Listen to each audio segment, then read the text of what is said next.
اشرح لی صدری ویسر لی امری واحلل عقدۃ من لسانی یفقہوا قولی، اما بعد۔ تمام تعریفیں اس اللہ عز و جل کے لیے لائق اور زیبا ہے جو تمام جہانوں کا بنانے والا اور اسے پالنے والا ہے، اور درود و سلام اس کے آخری نبی محمد صلی اللہ علیہ وسلم پر۔ الحمدللہ ہم تمام یہاں اس 10 روزہ اسلامک کانفرنس کے 5ویں دن جمع ہوئے ہیں، اور جو اس دن کے دوسرے سیشن کا جو عنوان مجھے دیا گیا تھا وہ تھا حشر سے حساب تک۔ چونکہ الحمدللہ پچھلے سالوں میں ہم نے تفصیل میں یہ عنوان اور کافی گہرائی سے ہم نے دیکھا کہ موت اور موت کی کیفیت، موت کے بعد کیا ہوگا۔ اس سے پہلے کے سال ہم نے یہ دیکھا تھا کہ قیامت کیسے قائم ہوں گی، اس کی علامتیں کیا ہیں۔ پھر اس کے بعد ہم نے پچھلے سال یہ دیکھا تھا کہ جنت اور جہنم کا بیان۔ پھر یہ بھی دیکھا تھا کہ جنت میں کون سے اعمال لے جاتے ہیں اور جہنم میں کون سے اعمال لے جاتے ہیں۔ لیکن ایک چیز جو باقی تھی یہ پورے سلسلے اور کڑی میں، وہ یہ تھا کہ قبر سے اٹھائے جانے کے بعد سے لے کر وہ جنت اور جہنم میں جانے تک کا کیا معاملہ ہوگا، اور اس کی تفصیلات بہرحال باقی رہ گئی تھی کہ اس بیچ کا مرحلہ کیسے ہوگا اور کن کن مراحل سے انسان گزرے گا۔ جب وہ قبر سے دوبارہ اٹھیں گا پھر کیا معاملہ ہوگا، کیسے حساب کتاب ہوگا، حشر کیسے قائم ہوگا، میزان کیسے قائم ہوگا، پل صراط کا کیا معاملہ ہوگا، اور اس کے تمام دیگر تفصیلات، جس کے بعد انسان پھر جنت اور جہنم میں جائیں گا۔ تو اسی کڑی کا یہ ایک سلسلہ ہے کہ جو حشر سے حساب تک اس میں کیا معاملہ ہوگا۔ ہم انشاءاللہ عزیز آج انشاءاللہ کچھ باتیں آپ کے سامنے رکھنے کی کوشش کروں گا، چونکہ عنوان کافی بڑا ہے اور بہت ساری باتیں قرآن میں اور حدیث میں آتی ہے کہ کیا کیا مرحلوں سے انسان قبر سے اٹھنے کے بعد دوبارہ جنت اور جہنم میں جانے سے پہلے گزرے گا۔ لیکن بہرحال چونکہ تمام تفصیلات کی کوئی کڑی نظر نہیں آتی ہے، چونکہ ایسی کوئی ایک روایت یا کوئی ایک صورت نہیں ہے جس سے پوری تفصیلات ہے کہ ایسا ایسا ویسا ہوگا، تو لہٰذا کڑیاں جوڑنا تو میرے لیے بھی ناممکن جیسی بات ہے۔ لیکن کیا کیا ہوگا، کچھ نہ کچھ باتیں آج ہم ضرور دیکھیں گے، اور آخر میں انشاءاللہ اس کی وضاحت کروں گا کہ کہاں اس میں ہم سے چوک ہو سکتی ہے، چونکہ یہ کڑی اور یہ سلسلہ کسی حدیث میں نہیں آتا کہ ایسا ایسا ایسا ہوگا۔ لیکن ہاں یہ چیزیں ہوں گی، یہ آتا ہے، لیکن کیسی ہوں گی واللہ عالم۔ لیکن کوئی ایک کڑی اور سلسلہ جو میں نے باندھا ہے اس سلسلے میں آپ کو رکھنے کی وہ باتیں کوشش کروں گا انشاءاللہ عزیز۔ اگر یہ بات اور یہ سلسلہ درست رہا تو وہ اللہ کی طرف سے ہم ایک صحیح علم تک پہنچ گئے، اور اگر اس میں کوئی چوک ہوتی ہے تو ہم اللہ سے توبہ کرتے ہیں اس غلطی کے لیے۔ لیکن چونکہ اس کے بغیر سمجھانا بھی ناممکن ہے کہ اگر میں کوئی تسلسل نہ باندھوں تو پھر بات کیسے سمجھ میں آئیں گی کیا ہوگا، لہٰذا کچھ کڑیاں باندھی گئی ہیں، لیکن ضروری نہیں کہ ایسے ہی ہوگا۔ وہ واقعہ وہ چیز ہوں گی، لیکن کیا اس کے بعد یہ ایونٹ ہوگا، اس کے بعد یہ ہوگا، اس میں آگے پیچھے معاملہ ہو سکتا ہے، لیکن چیزیں یہ ہونے والی ہے۔ لیکن سیکوینس بولتے ہیں نا، ایک کے بعد دوسرے کیسے ہوں گے اس کی تفصیلات بہرحال نہیں ملتی۔ میں کچھ حد تک آپ کو سمجھانے کی بہرحال یہ بات کوشش کروں گا۔ تو بہرحال انشاءاللہ عزیز آج میں کچھ باتیں آپ کے سامنے مطلب حشر سے، جس میں انسان جمع ہوں گے قبر سے اٹھنے کے بعد، اور جنت اور جہنم سے پہلے کیا ہوگا، کچھ باتیں رکھنے کی کوشش کرتا ہوں۔ سب سے پہلی چیز تو یہ کہ آخرت پر ایمان لانا ہم سب کے لیے واجب ہے، جس کے تعلق سے ہم جانتے ہیں صحیح مسلم کی روایت ہے جس میں جبرائیل علیہ السلام خود ایک انسانی شکل میں آ کر چند سوالات نبی اکرم صلی اللہ علیہ وسلم سے کیے۔ اس سوال میں یہ تھا کہ قیامت کب قائم ہوں گی، اور ایمان کیا ہے، اور اسلام کیا ہے، احسان کیا ہے۔ تو نبی اکرم صلی اللہ علیہ وسلم نے جو ایمان کے تعلق سے تفصیلات دی، اس کے اندر یہ ہمارے ایمان کا حصہ ہے آخرت پر ایمان، کہ ہم ایمان لائے آخرت پر، والیوم الآخری۔ تو آخرت پر ایمان لانا میرے اور آپ کے لیے واجب ہے، ضروری یاد رکھیے۔ اسی طرح وہ جو گھڑی جس کو قیامت کہا جاتا ہے، یہ گھڑی یاد رکھیے اچانک آنے والی ہے۔ قیامت کو ایسی چیز نہیں ہے، ہاں اس کی علامتیں ہمیں پتہ ہے، لیکن وہ جب قائم ہوں گی، جب آئیں گی تو وہ اچانک آ جائیں گی۔ اس کے تعلق سے کوئی انٹیمیشن اور کوئی وارننگ نہیں دی جائیں گی، سوائے اس کے کہ چند علامتیں ہیں جس کی تفصیلات الحمدللہ پچھلے سالوں میں ہم نے بہت تفصیل میں لی۔ وہ کیا علامتیں ہوں گی جو بڑی اور چھوٹی، جو قیامت سے پہلے ہوں گی، آپ اس کو دیکھ سکتے ہیں۔ تو قیامت اچانک قائم ہوں گی اور کسی کو ذرہ برابر بھی مہلت نہیں دی جائیں گی۔ اللہ رب العزت نے سورہ یاسین سورہ نمبر 36 آیت نمبر 48 سے لے کر 50 میں کہا اور فرمایا کہ قیامت اس طرح اچانک آئیں گی کہ نہ تو کسی کو وصیت کرنے کا وقت ملے گا اور نہ ہی گھر واپس جانے کی مہلت دی جائیں گی۔ تو قیامت ایک اچانک آنے والی چیز ہے۔ اسی طرح آپ صلی اللہ علیہ وسلم فرمایا کہا، فرشتہ سور منہ میں لیے ہوئے اپنے کان اللہ کی طرف لگائے ہوئے ہے، اور اللہ کے حکم کے لیے وہ انتظار کرتا ہے، اور جو ہی اللہ رب العزت اسے حکم دیں گا وہ سور کو پھونک دیں گا۔ اور اس فرشتے کی خصوصیت یہ ہے کہ وہ اللہ کی طرف ٹیڑھی گردن کر کے دیکھ رہا ہے، تاکہ کان اور آنکھیں ادھر رہے، اور وہ ایک بار بھی پلک نہیں مارتا، اس لیے کہ اس کے رب کا حکم سے کب آ جائیں گا وہ نہیں جانتا۔ تو لہٰذا قیامت ایک ایسی گھڑی ہے جو اچانک آ جائیں گی، مجھے اور آپ کو اس کی تیاری کرنے کا یا کوئی وارننگ نہیں ملیں گی. لہٰذا اس سے پہلے کہ قیامت قائم ہو، آخرت قائم ہو، اور یاد رکھیے قیامت جن لوگوں پہ آئیں گی وہ تو ایک الگ مسئلہ ہے، لیکن ایک انسان کی موت اس کے لیے قیامت ہوتی ہے، یاد رکھیے اس کی آخرت وہیں سے شروع ہو جاتی ہے. تو لہٰذا یا تو ہماری موت آ جائے یا پھر قیامت کی کوئی علامت یا قیامت آ جائے، اس سے پہلے ہمیں چاہیے کہ ہم توبہ کر لیں اور نیکی کی طرف بڑھیں. تو قیامت اچانک آ جائیں گے. اسی طرح جو ہے بہت سارے لوگ جو ہے قیامت کا انکار کرتے ہیں، بہت سارے لوگ جو ہے قیامت کا انکار کرتے ہیں، خواہ وہ مسلمان ہو یا نہ ہو. ٹھیک، تو انکار کرتے ہیں اور ان کی خوش فہمیاں ہوتی ہے بہت زیادہ قیامت کے تعلق سے، آخرت کے تعلق سے. ٹھیک ہے، تو اس بات کو بھی اللہ رب العزت نے اپنی کتاب میں اور نبی اکرم صلی اللہ علیہ وسلم نے حدیث میں اس کو وہ کیا کہ منکرین قیامت کی جو خوش فہمیاں اور اس کے تعلق سے آتا ہے کہ جو دوبارہ پیدا ہونا ناممکن سی بات ہے. کچھ لوگوں کا یہ تصور ہے، یہ خیال ہے کہ ہم دوبارہ پیدا نہیں کیے جائیں گے، یہ اللہ تعالیٰ کے لیے ممکن نہیں دوبارہ پیدا ہو. حالانکہ اللہ نے قرآن میں بار بار سمجھایا کہ ہمارے لیے اگر مشکل ہی ہوتا تو پہلی بار پیدا کرنا ہوتا. اگر کسی چیز کو بنانا مشکل ہوتا ہے تو کب ہوتا ہے؟ پہلی بار. ایک بار بن جائے تو پھر دوبارہ بنانا تو بہت آسان ہے. مثال دیتا ہوں، کمپیوٹرز جو ہے بن گئے، بننے کو بہت ٹائم لگا. اب اگر پورے کمپیوٹر بھی کسی وجہ سے ختم ہو جاتی ہے، کر دی جاتے ہیں، اس کی ٹیکنالوجی ہم پھر ایجاد کر لیں گے چونکہ ہم اس کو پہلے بنا چکے ہیں. سمجھ رہے آپ؟ تو اگر بنانا مشکل ہی ہوتا تو پہلی بار ہوتا، دوسری بار کا تو کوئی مسئلہ اور ایشو ہی نہیں رہا. اب تو انسان دعویٰ کر رہے کہ ہم ڈائناسور کو واپس پیدا کر سکتے ہیں اس کی ہڈیوں کی بنیاد پر. جب انسان ہی دعوے کر سکتا اللہ کے لیے کیا ناممکن ہے؟ تو بہرحال تو وہ ان کا ایک دعویٰ ہے منکر قیامت کا، خوش فہمیاں کہ نہیں دوبارہ اٹھنا ناممکن ہے. دوسرا کہ اگر قیامت آ بھی گئی تو ہمارے وہاں بھی مزے رہیں گے. خوش فہمی کی زندگی مطلب دنیا میں منمانی زندگی گزارتے ہیں اور یہ سوچتے ہیں کہ اگر مر بھی گئے، اگر قیامت اگر آ بھی گئی سمجھ لو تو یہاں بھی مزے ہیں اور وہاں بھی مزے رہیں گے. ٹھیک ہے، اسی طرح جو ہے ہم کھاتے پیتے لوگ ہیں، ہم کو عذاب نہیں ہونے والا. کچھ لوگوں کی خوش فہمیاں ہوتی ہے اگر آ بھی گئی قیامت تو ہم ایسے لوگ ہیں انبیوں کے خاندان سے، ولیوں کے خاندان سے، بزرگوں کے خاندان سے، فلاں کے خاندان سے، تھوڑا بہت کچھ ہوگا، کوئی بہت زیادہ مسئلہ نہیں ہونے والا. جان پہچان کی بنیاد پر، وسیلوں کی بنیاد پر، دامن پکڑنے کی بنیاد پر ہم نکل جائیں گے. اسی طرح بہت سارے لوگ ایسے جو قیامت کا مذاق اور استہزاء مذاق اڑاتے ہیں، جوک بناتے ہیں، جیسے کہ مرنے کے بعد دوبارہ زندہ ہونے والی بات عقل میں نہیں آتی. تم ہی سوچو نا یار، مر گئے، مٹی بن گئے اور جو ہے چورا چورا ہو گئے، اب کیسے ہو سکتا ہے؟ اب دیکھو جا کے قبرستان میں جو مر گیا ہڈیاں نکل رہی، کیسے ہو سکتا ہے؟ تو مذاق اڑاتے ہیں. اللہ رب العزت نے ان لوگوں کا جواب سورہ جو ہے مومنون سورہ نمبر 23 آیت نمبر 35 سے لے کر 38 میں دیا ہے. میں انشاءاللہ عزیز آیتوں کا ترجمہ آپ کے سامنے ہو سکے تو رکھوں گا اور احادیث کا ہو سکے تو ترجمہ رکھوں گا، اور نہیں تو مفہوم بولتے ہوئے آگے چلا جاؤں گا، اس لیے کہ بہت ساری باتیں چونکہ آخرت کے تعلق سے آتی ہے اور یہ مرحلہ قبر سے اٹھائے جانے کے بعد، پہلے سور پھونکے جانے کے بعد سے لے کر حساب کتاب تک ہے، تو یقیناً اتنا وقت نہیں ہوگا کہ ہم تفصیلات میں جائیں. تو میں مفہوم بیان کرتے ہوئے انشاءاللہ عزیز حوالہ دیتے مفہوم بیان کرتے ہوئے آگے بڑھتا جاؤں گا. اسی طرح جو ہے مرنے کے بعد اگر ہم واقعی دوبارہ زندہ کیے بھی جائے تو یہ تو جادو کا کھیل ہوگا، مطلب ایک جوک کے انداز میں، ارے اگر ایسا ہو گیا تو پھر تو ایسا ہو جائیں گا. تو اس طرح سے لوگ جو بہت سارے قیامت کا مذاق اڑاتے ہیں، جس کا جواب اللہ رب العزت نے جو ہے سورہ ہود آیت نمبر اس کی 7 میں دیا ہے. اسی طرح جو ہے اگر دوبارہ زندہ ہونے کی بات سچی ہے تو ہزاروں برس پہلے جو لوگ مر گئے ابھی کیوں نہیں اٹھتے ہو؟ اگر زندہ ہونے کی بات سچی ہے تو پھر ہزاروں سال پہلے جو مرے وہ کیوں نہیں اٹھتے؟ کچھ لوگ مذاق اڑاتے ہیں. اللہ رب العزت نے اس کا جواب سورہ نمبر 44 آیت نمبر جو 34 سے لے کر 36 کے اندر تفصیل دیا. اسی طرح جو ہے مرنے کے بعد دوبارہ زندہ ہونے کی باتیں تو پاگل پن لگتی ہے، کیونکہ یہ قول بھی اللہ رب العزت نے اپنی کتاب میں نقل کیا سورہ سبا سورہ نمبر 34 آیت نمبر 7 اور 8 کے اندر کہ بہت سارے لوگوں نے جو ہے یہ بات کہی کہ قیامت کیسے قائم ہو سکتی ہے؟ اگر ایسا ہے تو پاگل پنے کی بات ہے، کیسے ہو سکتا ہے؟ اس کا جواب بھی اللہ رب العزت نے بہت تفصیل میں اپنی کتاب میں دیا. اسی طرح جو ہے قیامت کیسے قائم ہوں گی اس کے دلائل اگر چاہیے تو بہت زیادہ تفصیل میں جانے کی ضرورت نہیں. اللہ رب العزت قرآن میں فرماتا کہتا ہے جو ہے سورہ فاطر سورہ نمبر 35 آیت نمبر 9 میں کہتا ہے جس طرح اللہ تعالیٰ بارش کو نازل فرماتا ہے اور مردہ زمین کو زندہ کر دیتا ہے، اسی طرح اللہ مردوں کو بھی دوبارہ اٹھائیں گا.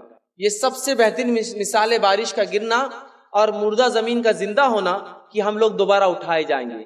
آپ کسی پلاٹ یا کسی جگہ سے گزریے، صحرا سے یا ریگستانی علاقے سے گزریے یا ایسی بنجر زمین سے گزریے جو بارش نہیں ہونے کے سوکھ گئی ہو، اور اس کے بعد چند بارش کی بوندیں یا چند دن بارش ہونے کے بعد وہاں سے گزریے، اتنی ہریالی، اتنے چرند پرند، اتنے کیڑے مکوڑے، پانی جمع ہونے سے مچھلیاں اور مینڈک اور مختلف قسم کے جانور ہوتے ہیں کہ آپ خود تعجب کرتے ہیں. پھر اگلے 4 مہینے بعد دیکھیے وہی سوکھا بنجر زمین، پھر اگلی بار بارش ہوتی ہے، پھر ہری بھری ہوتی ہے. تو جس طرح اللہ مردہ زمین کو دوبارہ زندہ کرتا ہے، اسی طرح اللہ رب العزت انسانوں کو دوبارہ اٹھانے والا ہے موت کے بعد. اور یہ صرف مثال کے طور پر نہیں ہے، حدیث ہے کہ آپ سے فرماتے ہیں جیسے سبزیاں اور جھاڑ اگتے ہیں قیامت کے روز مرنے کے بعد جو لوگ اٹھائے جائیں گے وہ ویسے ہی اگیں گے جیسے سبزی اگتی ہے، اور ریڑھ کی ہڈی کا ایک حصہ ہوتا ہے جو کبھی ختم نہیں ہوتا، یاد رکھیے، اور یہ سائنٹیفک فیکٹ بھی ہے، وہ کبھی ختم نہیں ہوتا، کسی بھی سرکمسٹانسز میں زمین میں اگر ڈال دیا جائے بچا رہتا ہے۔ آپ سے فرماتے ہیں اس سے انسان اگنا چالو ہوں گے، پہلے ہڈیوں کا ڈھانچہ بنے گا، پھر گوشت اس پہ چڑھ جائیں گا اور انسان پھر تیار ہو جائے گا۔ تو مردہ زمین کو اللہ اٹھاتا ہے جھاڑ کے زیادہ، انسان بھی اگیں گے روز قیامت، ٹھیک ہے۔ تو اسی طرح اگر کسی کو قیامت کے دلائل چاہیے تو مردہ زمین دیکھ لیں، انشاءاللہ عزیز تفصیلات جو ہے اسے مل جائیں گی۔ اور دوسرا جو یہ چاہتا ہے کہ وہ دیکھے کہ دوبارہ اللہ کیسے زندہ کریں گا، اسے چاہیے کہ سورہ حج کی آیت نمبر 5 اور 6 پڑھے اور اپنی پیدائش کو دیکھ لے۔ اپنی پیدائش کو سمجھ گیا تو دوبارہ اٹھنے کو بھی سمجھ لیا آپ نے۔ قرآن میں اتنے تفصیل میں انسانی پیدائش کو اللہ نے ڈسکس کیا، حالانکہ قرآن کوئی سائنس کی کتاب نہیں ہے، وہ کوئی ایمبریولوجی کی یا انسان کیسے اپنے ماں کے پیٹ میں بنتا ہے جس کو ہم جنینیات کہتے ہیں، ایمبریولوجی کہتے ہیں، علم جنینیات، تو یہ اس کی کتاب نہیں ہے، لیکن اتنے تفصیل میں اس لیے ڈسکس کیا کہ جس نے بھی اپنی پیدائش کو غور سے دیکھا وہ دوبارہ اٹھنے پہ خود بخود ایمان لا لیتا ہے۔ چونکہ پانی کے قطرے کا ماں کے رحم میں جانا اور اس قطرے سے انسان کا وجود ہونا اور وجود ہو کر اس کے اندر پلنا اور بڑھنا اور اس کے بعد اس کے رزق کا خود بخود انتظام ہونا اور اس کے بعد اس کا اتنی چھوٹی جگہ سے اتنے آسانی سے پیدا ہو جانا، یہ سب علامت ہے اس چیز کی کہ اللہ رب العزت نے جب پہلی بار بنایا، اگر غور کرو گے تو یقین جان لو گے کہ دوبارہ ضرور۔ تو جو لوگ انکار کرتے ہیں وہ اپنی پیدائش پہ غور کریں، پیدائش پہ غور کریں گے ایمان بہت مضبوط ہو جائے گا کہ اگر پیدا انسان جو کچھ نہیں ہوتا، پانی کا خطرہ اس سے ہو سکتا ہے، تو اللہ کے لیے کیا ہی ناممکن ہے کہ پھر دوبارہ ہڈی سے اور دیگر چیزوں سے انسان کو پھر سے اٹھا کھڑا کرے۔ تو بہرحال اس کا ضرور مطالعہ کریں۔ اسی طرح جو ہے زمین و آسمان کو پیدا کرنے والی ذات کیا انسانوں کو نہیں پیدا کر سکتی؟ اگر کسی کو قیامت قائم ہونے والی ہے، اس کو جاننا ہے اور اس کو یقین نہیں ہوتا کہ ہم دوبارہ اٹھائے جائیں گے، تو کائنات پہ کبھی غور کر لے۔ ایسٹرونومی، علم فلکیات، علم نجوم نہیں، علم فلکیات، اس پر غور کرے۔ جب وہ فلک کو اور علم فلکیات کو دیکھتا ہے، اللہ رب العزت نے جو جو چیزیں بنائی ہیں، اگر آپ تھوڑا بہت بھی مطالعہ کریں تو حیرت کریں گے، اپنی انگلیوں کو اپنے دانتوں تلے خود دبا لیں گے، سبحان اللہ، کیا ایسی ایسی چیزیں بھی ہیں، ایسی چیزیں، ایسے ستارے اور ایسے سیارے اللہ نے پیدا کیے کہ جس کو بن کر اربوں اور کھربوں سال ہو گئے، اور اربوں اور کھربوں سال پہلے بننے کے بعد ان کی روشنی کو سفر کر کے ہم تک آنے کے لیے اربوں اور کھربوں سال لگے۔ وہ تارے ٹمٹماتے ہیں نا، اربوں اور کھربوں سال پہلے ان کے اندر وہ دھماکے ہوئے تھے، جس کو روشنی جو 1,86,000 میل فی سیکنڈ یا رفلی ایک موٹی زبان میں کہوں 3 لاکھ کلومیٹر فی سیکنڈ سے بھاگتی ہے، اربوں اور کھربوں سال چلتی ہے، تو وہ دھماکے کا آج ہم دیکھ پاتے ہیں۔ اتنی بڑی اللہ رب العزت کی کائنات ہے، تو جو اتنی وسیع کائنات کا مالک ہے، انسان جیسی اتنی چھوٹی مخلوق کا پیدا کرنا اس کے لیے ذرہ برابر بھی ناممکن سی بات نہیں ہے۔ تو جس کو یقین نہیں ہے وہ اپنی پیدائش دیکھ لے، مردہ زمین کو دیکھ لے یا کائنات کے وجود کو دیکھ لے، انشاءاللہ العزیز اس کا ایمان بہت پختہ ہو جائے گا اللہ رب العزت کی ذات پر، ٹھیک ہے۔ اسی طرح جو ہے قیامت جب قائم ہوگی، ٹھیک ہے، تو اس وقت آسمان کا کیا حال ہوگا؟ تو اللہ رب العزت فرماتا ہے کہ آسمان پھٹ کر سرخ چمڑے جیسا ہو جائیں گا جس روز قیامت قائم ہوں گی۔ سورہ رحمان سورہ نمبر 55 آیت نمبر 37 میں اللہ رب العزت نے اس کی وضاحت کی۔ اسی طرح آسمان پھٹ جائیں گا اور اس کی بندشیں ڈھیلی پڑ جائیں گی، مطلب جو اس کا جس کو کہیں گے نظم کے ساتھ ستارے اور سیارے چلتے ہیں، سب جو ہے ڈھیلا پڑ جائیں گا۔ اللہ رب العزت نے سورہ حاقہ سورہ نمبر 69 آیت نمبر جو ہے 16 میں بیان کیا۔ اسی طرح جو ہے آسمان جو پگھلے ہوئے سونے کی طرح جو ہے قیامت کے روز سرخ ہو جائیں گا۔ اللہ رب العزت نے اس بات کو سورہ معارج سورہ نمبر 70 آیت نمبر 8 میں بیان کیا۔ اسی طرح آسمان بری طرح جو ہے ڈگمگانے اور ہچکولے کھانے لگیں گا، ٹھیک ہے۔ یہ اللہ رب العزت نے جو قیامت کے حالات بیان کیے، اور اس کو اللہ رب العزت سورہ طور سورہ نمبر 52 آیت نمبر 9 میں بیان کیا۔ اسی طرح جو ہے شمس سورج کے تعلق سے اللہ بیان کرتا ہے اور فرماتا ہے کہ سورج بے نور ہو جائے گا روز قیامت اور اپنی روشنی کو کھو بیٹھے گا، جس کو اللہ رب العزت نے سورہ تکویر سورہ نمبر 81 آیت نمبر 1 میں بیان کیا۔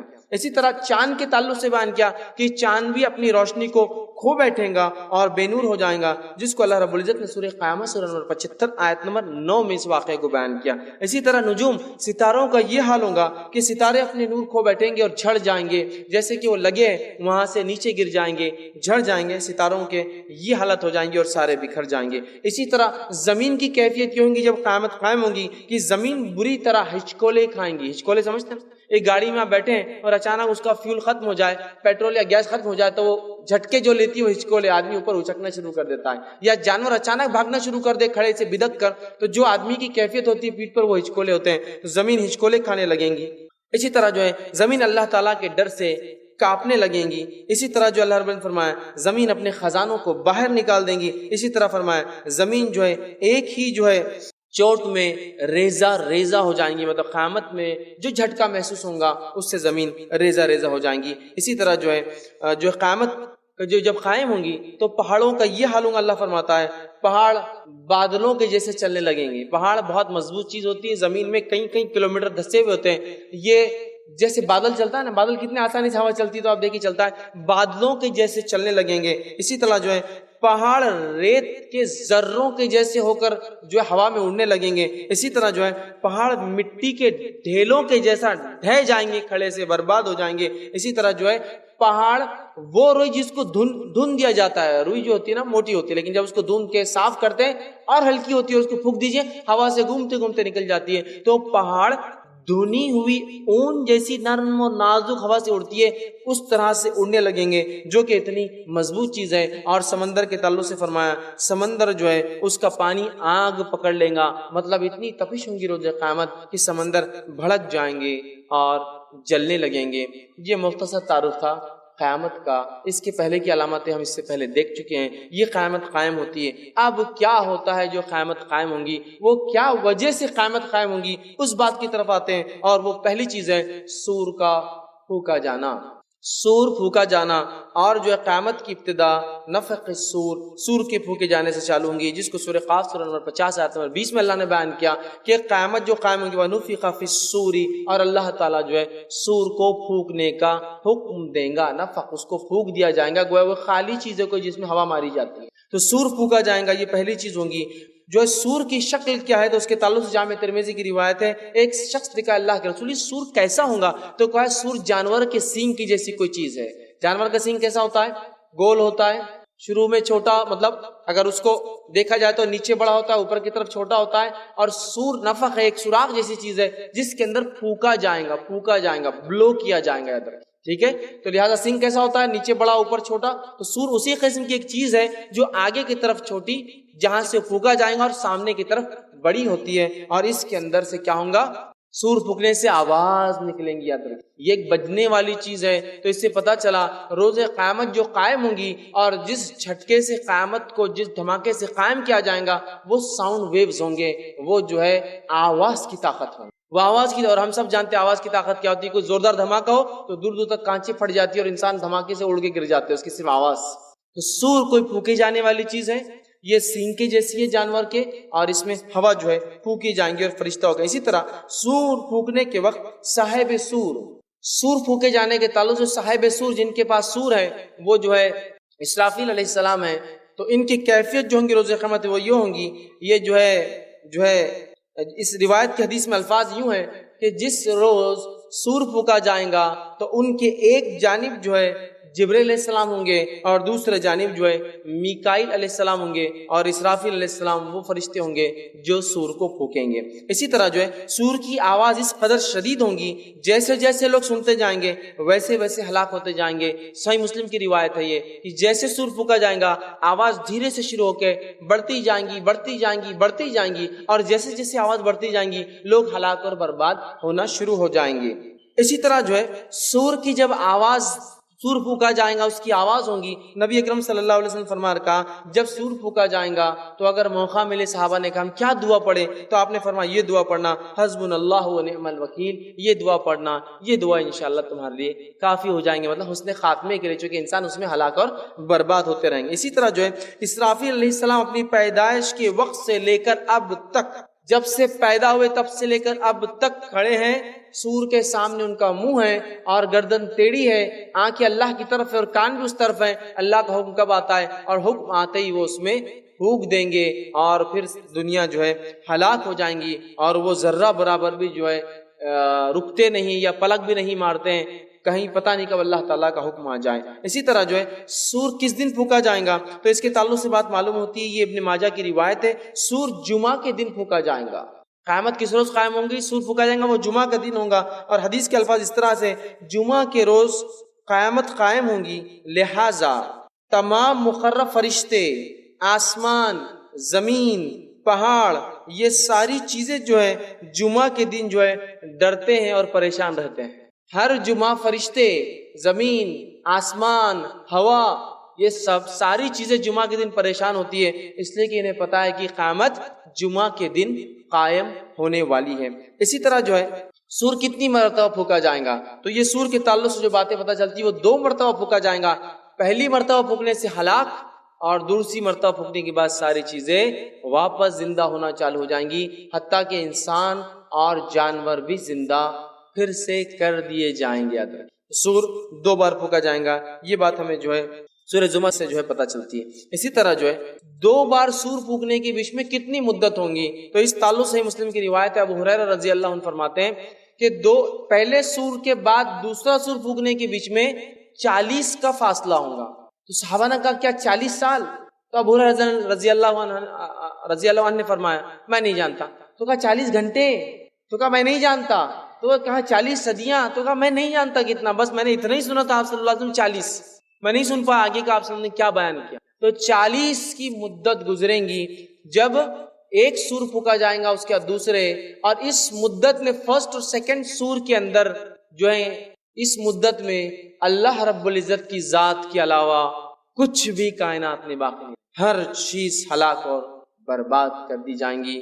اور اس مدت میں اللہ تعالیٰ اکیلا ہوں گا اور پھر آواز لگائیں گا این الجبارون این المتکبرون۔ ایک روایت میں الفاظ ہے اللہ تعالیٰ فرمائیں گا انا الملک، آج میں بادشاہ ہوں، این الملوک الارض، کہاں ہیں زمین کے وہ بادشاہ، این الجبارون وین المتکبرون، کہاں ہیں جو ظلم و زیادتی کرتے ہیں، کہاں ہیں جو دنیا میں اکڑ دکھاتے اور تکبر کیا کرتے تھے، لاؤ آج میرے ساتھ۔ تو اللہ کی واحد اکیلی ذات ہوں گی وہ 40 کی مدت، واللہ عالم کتنی لمبی اور کیسی مدت ہوں گی۔ اسی طرح جو ہے پہلے سور کی آواز سنتے ہی لوگ شدید گھبراہٹ طاری ہو جائیں گی، پہلی آواز آئیں گی شدید گھبراہٹ طاری ہو جائیں گی، اور جیسے جیسے سور کی آواز بڑھتے جائیں گی ویسے ویسے ان کی گھبراہٹ اور موت کی سختی اور لوگوں کا ہلاک ہونا شروع ہو جائے گا۔ اسی طرح جو ہے پہلے سور کے بعد اللہ رب العزت جو ہے ہر ذی روح مخلوق کو ختم کر دے گا، اور اس کے تعلق سے جو ہے قرآن کی کئی آیتیں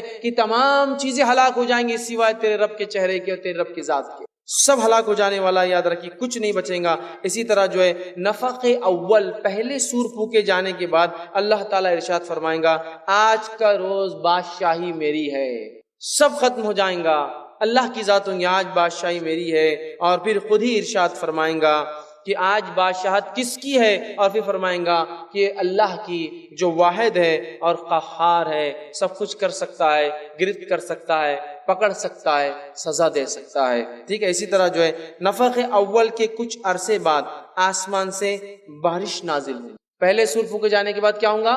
دوسرے سور سے پہلے آسمان سے جو ہے بارش نازل ہوں گی، جس سے جو ہے انسان جو ہے کہ ریڑھ کی ہڈی کا ایک حصہ ہوتا ہے جو باقی ہوتا ہے، وہاں سے انسان جو ہے پہلے ہڈی کا ڈھانچہ بنے گا، پھر گوشت پوش لگ جائیں گا، اور وہ پھر انسان بن جائیں گا جیسے پہلے انسان تھا۔ ٹھیک ہے، اسی طرح جو ہے نفخ دوم، اب دوسرا سور پھونکے جانے کے بعد کیا کیفیت ہوں گی؟ تو نفخ ثانی کے بعد دوسرے سور پھونکے جانے کے بعد تمام اجسام زندہ ہوں گے، اور انسان جو ہے اٹھ کر کھڑے ہونا چالو ہو جائیں گے، تمام لوگ۔ مطلب پہلے سور کے بعد ایک بارش برسیں گی، اس بارش کے بعد دوسرا سور پھونکا جائے گا، اور پھر انسان اٹھنا شروع ہوں گے، اور نفخ ثانی کے بعد جو ہے لوگ قبروں سے اٹھیں گے اور اللہ تعالیٰ کی عدالت میں حاضر ہونا چالو ہو جائیں گے۔ اسی طرح جو ہے دوسرے سور کے بعد سب سے پہلے نبی اکرم صلی اللہ علیہ وسلم اٹھیں گے، اپنی قبر سے اٹھیں گے، اور آپ صلی اللہ علیہ وسلم کے بعد باقی لوگ اٹھیں گے. جامع ترمذی کی روایت آپ نے فرمایا کہ سب سے پہلے جب دوسرا سور پھونکا جائے گا میں اپنی قبر سے نکلوں گا اور نکل کے اللہ کے عرش کی طرف بڑھوں گا, اور جب وہاں جاؤں گا تو دیکھوں گا موسیٰ عرش سے پہلے سے لپٹے ہوئے. میں نہیں جانتا کہ موسیٰ بے ہوش ہوئے تھے یا نہیں ہوئے تھے, یا مجھ سے پہلے اٹھ کر آ کر وہاں کھڑے ہو گئے. لہٰذا مجھ میں اور موسیٰ میں کمپیریزن مت کیا کرو, موازنہ. چونکہ ایک مرتبہ صحابہ کی ایک جماعت یہودیوں سے لڑ رہی تھی کہ ہمارا نبی افضل, یہودی کرے ہمارا افضل اور صحابہ کرے محمد صلی اللہ علیہ وسلم افضل, وہ کرے موسیٰ علیہ السلام افضل. تو آپ نے کہا موسیٰ سے میرا موازنہ کمپیریزن مت کیا کرو, اس لیے کہ روز قیامت مجھ سے پہلے کھڑے ہوں گے. میں نہیں جانتا بے ہوش ہوئے تھے یا نہیں ہوئے تھے, یا مجھ سے پہلے اٹھ کر وہاں چلے گئے. ٹھیک ہے, تو آپ صلی اللہ علیہ وسلم اٹھیں گے اور آپ صلی اللہ علیہ وسلم جو ہے سب سے پہلے اپنی قبر سے نکلیں گے, اور اس کے بعد سارے لوگ جو ہے قبروں سے نکلیں گے. قبروں سے اٹھنے کی کیفیت کیا ہوگی؟ تو اس تعلق سے آتا ہے کہ اللہ رب العزت قرآن فرماتا ہے سورہ نمبر 27 سورہ نمل اور اس کی آیت نمبر جو ہے 87 میں اللہ فرماتا ہے, کہتا ہے لوگ اپنی قبروں سے جو ہے شدید گھبراہٹ کی حالت میں اٹھیں گے, اس لیے کہ پریشان ہوں گے کہ اس نیند سے کس نے جگا دیا. اسی طرح جو ہے جس آدمی کو جانور نے کھایا ہوگا, جس آدمی جو آدمی پانی میں ڈوبا ہوگا, اسی طرح جو آدمی جس حالت میں ہوگا, حتیٰ کہ اگر جل کر راغ بن گیا ہوگا تو ہر انسان اسی حالت میں اٹھے گا. کوئی جانور کے پیٹ سے نکلے گا, کوئی پانی سے نکل کر آئے گا, کوئی راغ سے نکل کر آئے گا. مطلب جو جس کیفیت میں مرا تھا اس کیفیت میں اٹھے گا. شہید کی حالت میں اٹھے گا, روزے دار روزے کی حالت میں اٹھے گا, طواف میں مرنے والا حاجی جو ہے طواف کی حالت میں اٹھے گا, جانور نے جس کو کھایا وہ جانور کے پیٹ سے اٹھے گا, پانی میں ڈوبا اس پانی سے اٹھے گا, جو جل گیا راغ بن گیا وہ اپنی راغ سے نکلے گا. اس کو جامع ترمذی نے جو ہے روایت کیا. اسی طرح جو ہے لوگ اپنی قبر سے اتنی تیزی سے نکلیں گے اور اتنے زیادہ نکلیں گے جیسے ٹڈیاں ہوتی ہیں نا, ٹڈیاں کیڑے ہوتے ہیں نا کبھی جو کھیت میں لگ جاتے ہیں, کتنی تعداد ہے, پہلے تو 1 2 3 دکھتے ہیں, پھر ایسا جھنڈ کہ آپ کو ادھر سے ادھر دکھتا نہیں کہ ٹڈیاں اتنی آتی ہیں. کیڑا ہوتا ہے نا جو گھاس کھا لیتا ہے, فصلیں برباد کرتا ہے, ٹڈیوں کی طرح اٹھیں گے. اور اس بات کو اللہ رب العزت نے سورہ قمر سورہ نمبر 54 آیت نمبر 6 سے لے کر 8 میں بیان کیا کہ انسان ٹڈیوں کی جیسے اٹھیں گے. اسی طرح لوگ اپنی قبروں سے ننگے بدن, ننگے پاؤں اور بے ختنہ اٹھیں گے. یہ صحیح مسلم کی روایت ہے. ماں عائشہ نے فرمایا اللہ کے رسول ننگے بدن ننگے پاؤں بغیر ختنہ کے کیسا عجیب منظر ہوگا, کتنی شرم کی بات ہے. تو کہا عائشہ کسی کی کوئی فکر ہی نہیں ہوگی, کوئی کسی کو دیکھنا بھی نہیں, کوئی ان کی حالت. اور اس بات کو اگر سمجھنا ہے تو آپ کبھی اس کیفیت کو دیکھ سکتے ہیں جب کسی کا اللہ نہ کر ایکسیڈنٹ ہو جائے اور آپ وہاں موجود ہو اور وہ آپ کا کوئی قریبی ہو, کیسی گڑبڑ ہوتی ہے کچھ سمجھ میں نہیں آتا. چپل ہے نہیں ہے, کپڑے ہے نہیں ہے, کچھ پہنا ہوا ہے کچھ ہے نہیں ہے, والٹ جیب میں ہے نہیں ہے, بس اٹھائے اور بھاگ جاتا. اور کئی دیر بعد پھر سود آتی کہ ایسا ہوا, ارے میں تو چپل غلط پہن کے آ گیا, ارے ننگے پیر آ گیا, ارے وہ بچہ میں نے کہاں بھول گیا جو گود میں تھا, ایکسیڈنٹ کے چکر میں وہ کسی کو دے دیا تھا, ارے میرے ہاتھ میں فلاں تھا تب یاد تھا نا. تو یہ کیفیت ایسی ہوں گی, انسان ننگے ہوں گے لیکن کوئی کسی کو دیکھیں گا تک نہیں, اس لیے کہ کیفیت اور حالت ہی ایسی ہوں گی. تو انسان بے ختنہ, اور ایک روایت مطلب بغیر بال کے بغیر ختنہ کے 30 اور 33 سال کی عمر کی حالت میں اٹھیں گے. ٹھیک ہے. اسی طرح جو ہے قبر سے نکلتے ہی 2 فرشتے ہر انسان کو دبوچ لیں گے اور پکڑ لیں گے. قبر سے نکلتے ہی 2 فرشتے ہر انسان کو دبوچ لیں گے, پکڑ لیں گے. نیک انسان کو اچھائی کے ساتھ وہ لے جائیں گے اور برے انسان کو وہیں سے شدید مار مار کر پیٹ پیٹ کر وہاں سے لے جائیں گے. تو قبر سے نکلتی 2 فرشتے پکڑ لیں گے. سورہ سبا سورہ نمبر 34 آیت نمبر 51 میں اللہ رب العزت نے اس بات کو فرمایا. اسی طرح جو ہے کافر اپنی قبر سے اٹھتے ہی فرشتے دبوچ کے اتنے ذلت کی مار ماریں گے اور ذلیل کر کے اسے جو ہے مقام محشر تک پہنچائیں گے, جس بات کو اللہ رب العزت نے سورہ معارج سورہ نمبر 70 آیت نمبر جو ہے 43 اور 44 میں بیان کیا. اسی طرح جو ہے اہل ایمان اپنی قبروں سے جو ہے بے ریش, بغیر روئیں, بغیر بالوں کے اٹھیں گے, بے مونچھ, ان کو مونچھیں نہیں ہوں گی. ٹھیک ہے. اسی طرح جو ہے سرمگین مطلب سرمے لگائی ہوئی آنکھیں کیسی ہوتی نا, اس آنکھوں کے ساتھ جو ہے وہ جو ہے 30 سال کی عمر میں اٹھیں گے. اور اس بات کو جامع ترمذی کی روایت میں آپ صلی اللہ علیہ وسلم فرمایا, کہا اس کیفیت میں انسان اٹھیں گے. اسی طرح جو ہے قبر سے اٹھنے کے بعد سب سے پہلے ابراہیم علیہ السلام کو کپڑے پہنائے جائیں گے. اس کے بعد آپ سے فرماتے پھر مجھے کپڑے پہنائے جائیں گے. اور اس بات کو جو امام بیہقی نے جو ہے اپنی کتاب میں روایت کیا, سب سے پہلے ابراہیم علیہ السلام کو کپڑے کیوں پہنائے جائیں گے, اس تعلق سے جو ہے کچھ علماء لکھتے ہیں وہ اس لیے کہ ابراہیم علیہ السلام جب آگ میں ڈالے گئے تھے تو انہیں ننگا کر دیا گیا تھا, تو اللہ تعالیٰ اس کا بدلہ انہیں دیں گا اور سب سے پہلے کپڑے پہنائیں گا. واللہ عالم پھر اس کا اور کیا معنی ہو سکتا ہے, لیکن سب سے پہلے ابراہیم علیہ السلام کو کپڑے پہنائے جائیں گے, پھر محمد صلی اللہ علیہ وسلم کو کپڑے پہنائے جائیں گے. قبر سے اٹھنے کے بعد جو سب سے پہلے جس کو کپڑے پہنائے جائیں گے یہ شخصیت ہے, اس کے بعد دیگر لوگ. اسی طرح ہر آدمی قیامت دن اپنی قبر سے موت والی حالت کے اندر اور نیت پر اٹھیں گا. دو چیزیں ہیں، موت والی حالت اور موت والی نیت. موت کس کیفیت میں ہوئی؟ جانور نے کہا تو اس میں. اور کس نیت مطلب وہ کیوں مرا تھا، کیا نیت تھی؟ کسی کو مارنے گیا تھا، جنگ لڑنے گیا تھا، ستانے گیا تھا، تکلیف دینے کی نیت سے جا رہا تھا، شراب کی حالت میں جا تو شراب ہی اٹھیں گا. اور کیا نیت پہ تھا، اس نیت پر. لہٰذا ہمیشہ اللہ تعالیٰ سے حسن خاتمے کی شدید دعا کرنی کہ اچھی موت دے اللہ تعالیٰ. اور صرف خالی دعائیں کافی نہیں ہوتی ہیں، عمل بھی ایسا ہو کہ اچھے کام کرتے رہیں. اور یہ علماء لکھتے ہیں کہ اچھے کام جو لوگ کرتے ہیں اللہ اچھائی میں موت دیتا ہے، اور برے لوگوں کو ان کے گناہ اور برائی میں موت دے دیتا ہے. ٹھیک ہے، تو لہٰذا بچنا چاہیے. اسی طرح جو ہے وحشی جانور بھی ایک مرتبہ اٹھائے جائیں گے، زندہ کیے جائیں گے، اور بعد میں اللہ تعالیٰ ان کا حساب کر کے، مطلب وہ جو بکری سینگ والی بغیر سینگ کو ماری تھی وہ ہو جائیں گا، اور پھر مٹی بنا دیں گا. سورہ تکویر سورہ نمبر 81 آیت نمبر 5 میں اس کی تفصیلات آتی ہیں. اسی طرح اب کچھ باتیں آئی حشر کے تعلق سے دیکھتے ہیں. نبی اکرم صلی اللہ علیہ وسلم فرماتے ہیں، صحیح بخاری کی روایت ہے، کچھ لوگ اپنی خبروں سے اٹھ کر پیدل میدان محشر میں پہنچیں گے، واکنگ، پیدل میدان محشر میں پہنچیں گے.